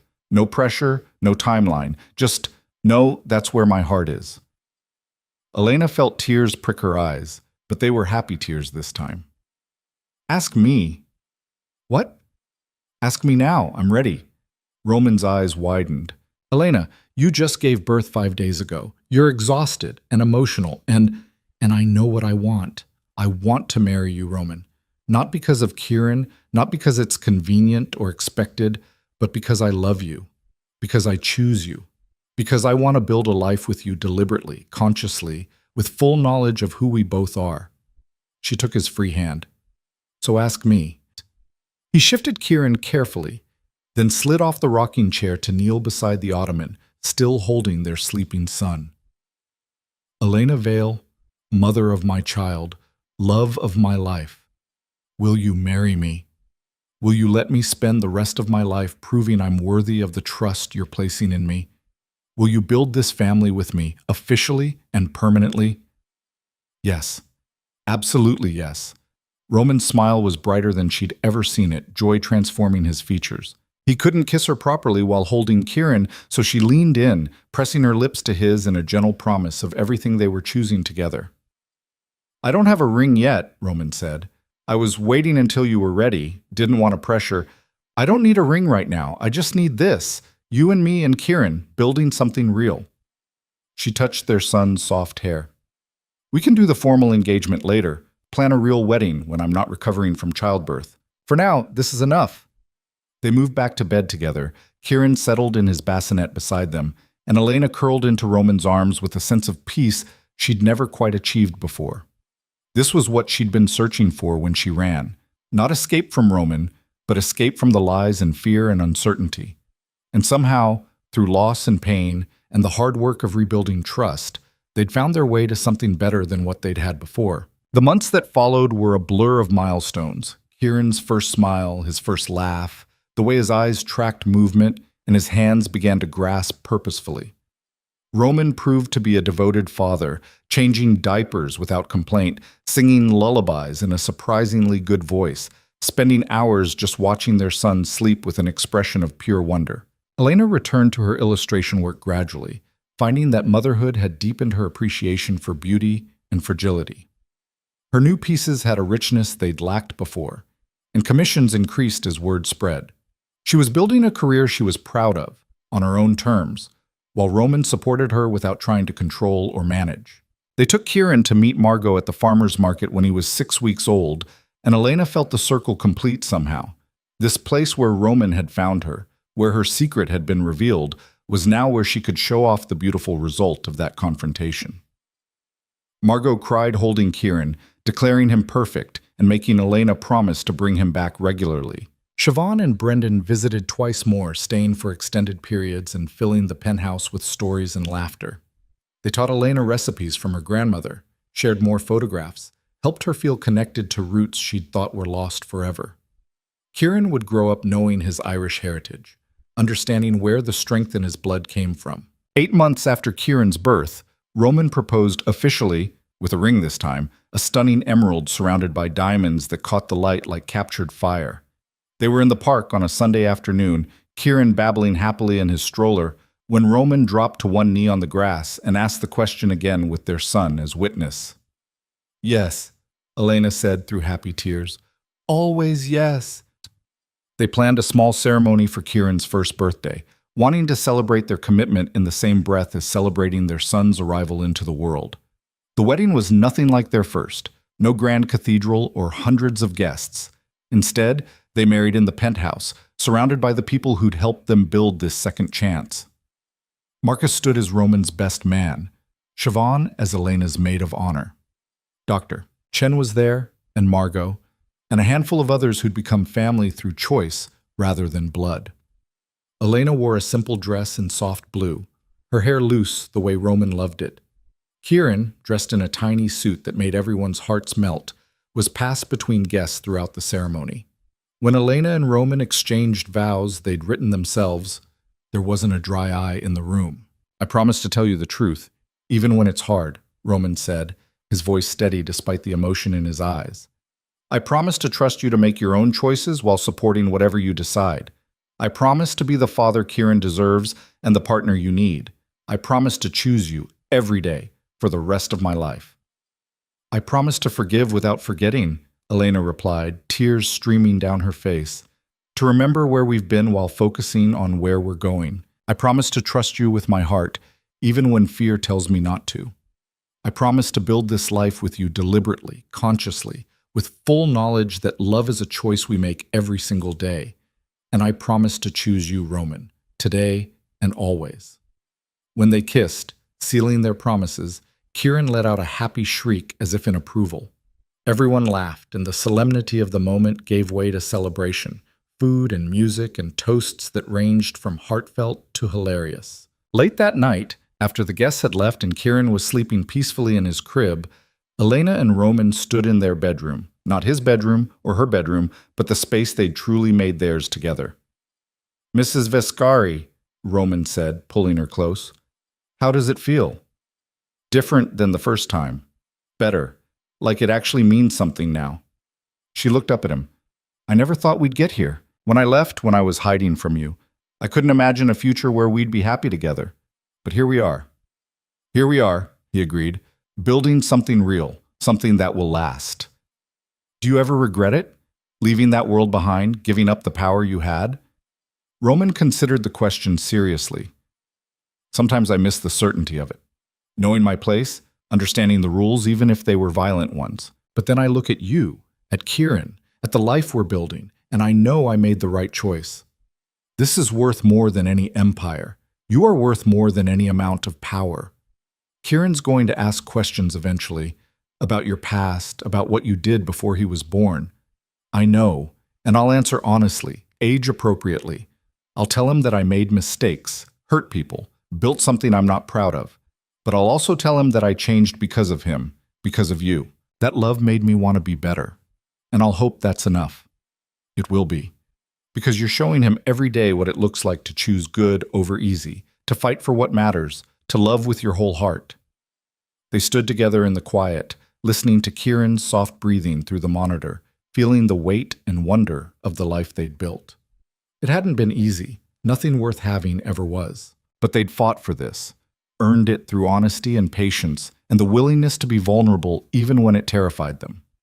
2 years later, standing in the garden of the home they'd bought together, a real house with a yard where Kieran could play, where Elena could plant the flowers she loved, they renewed their vows on their wedding anniversary. Kieran, now an energetic toddler with his father's determination and his mother's artistic soul, ran between them during the ceremony, making everyone laugh as he tried to eat the flowers from Elena's bouquet.